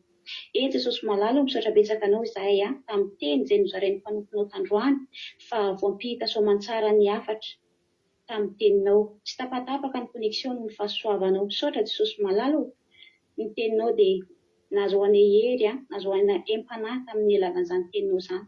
Engane izany teninao izany Jesosy tsisy ho lasaka an-dalana fa tena hoe hamoa avy zato hoe ny any am-ponay izany teninao izany. Tsisy ho lasaka an-dalana Jesosy ary tena hoe ahazoanay hery eo amin'ny fiainanay. Ampahitao ny voninahitra koa izay Jehovahandriamanitra, ampahitao anay ny fahatsaranao, ampahitao anay izany voninahitra izany. Jesosy malalo misy fotoana izay dia tena hoe mikorontana ny fiainanay, misy olana sy problema eo amin'ny fiainanay fa izany Jesosy tsy ahasakananay, tsy ampiovanay, tsy ampiova izahay amin'ny fandraisanay aminao. Handeha lavitra koa izahay hanorina tranolay tahaka ny Mosesy mba hahita ny ranorahona milatsaka. Halleluja. Vonona izahay hiala lavitra ny tabataba, hiala lavitra ny korontana, hiala lavitra amin'ny fiainan'izao tontolo izao. Tsy hanorina ny tranolay antoby izahay fa handeha lavitra amin'izao tontolo izao mba ahafahanay hanana fifandraisanay aminao. Hanana fifandraisana aminao foana na mora na misarotra. Halleluja. Jehovahandriamanitra satria eo foana ianao na aminany na mora na misarotra fantatra tsara fa tsy hamelanay irery ianao. Mandalo ady, mandalo olana izay indraindray fa eo foana ianao Andriamanitra. Misaotra betsaka anao izay amin'ny fitiavanao. Ianao Andriamanitra ny trano ilainay sy hitokianay eo amin'ny fiainanay. Tsy hitoky amin'izamiza izahay na mpanapaka satria mahadiso fanantenana mitoky amin'ny olona fa ianao irery no hitokianay Jehovahandriamanitra. Tsy mbola nanadiso fanantenananay ianao fa ny prezansanao eo amin'ny fiainanay no ilainay Jehovahandriamanitra. Halleluja. Na dia tsy hita ny masonay mivantana azy ianao fa matoky sy mino anao izahay. Fantatray tsara fa tsy hamelanay irery ianao. Mombanay foana ianao. Ianao no hitasy hiaro anay amin'ny fiainanay. Jehovahandriamanitra na dia tsy hita ny masonay azy ianao ilainay foana ianao, ilainay foana ianao amin'ny fiainanay. Ary ankehitriny Jehovahandriamanitra dia tondram-bavaka manokana ho an'ny firenenay. Tsy mba miafina aminao ny manjoan'ny firenenay ankehitriny. Betsaka ny olona diso fanantenana ao amin'ny firenenay satria mbola betsaka ny olona mitoky amin'ny olona, manangy tongotra avy amin'ny olona fa tsy manankina na dia miaraka aminao aza tsy matoky teny. Fa ankehitriny Jesosy malalo ahafaho amin'izany firenenay Jehovahandriamanitra ampiseho amin'ny firenenay ny voninahitrao sy ny fahatsaranao. Kasiho ny vahoaka ao amin'ny firenenay mba tsy hanorina ny lainy ao amin'ny toby fa hiala lavitra n'izao tontolo izao, hiala lavitra ny tabataba, hiala lavitra ny korontana mba hanorina ny lainy trano ivelany, hanorina ny trano lainy ivelany toby. tena hoe afavo ny firenenay Jehovah-Andriamanitra hoe koa Jesosy ny tamboty, ny ireo tsy manana na ireo tsy salama Jesosy ianao ane hanafaka izy ireo ampiseho voninahitra ao amin'izy ireo ianao hitasy fomba ny tsirairay avy Jehovah-Andriamanitra.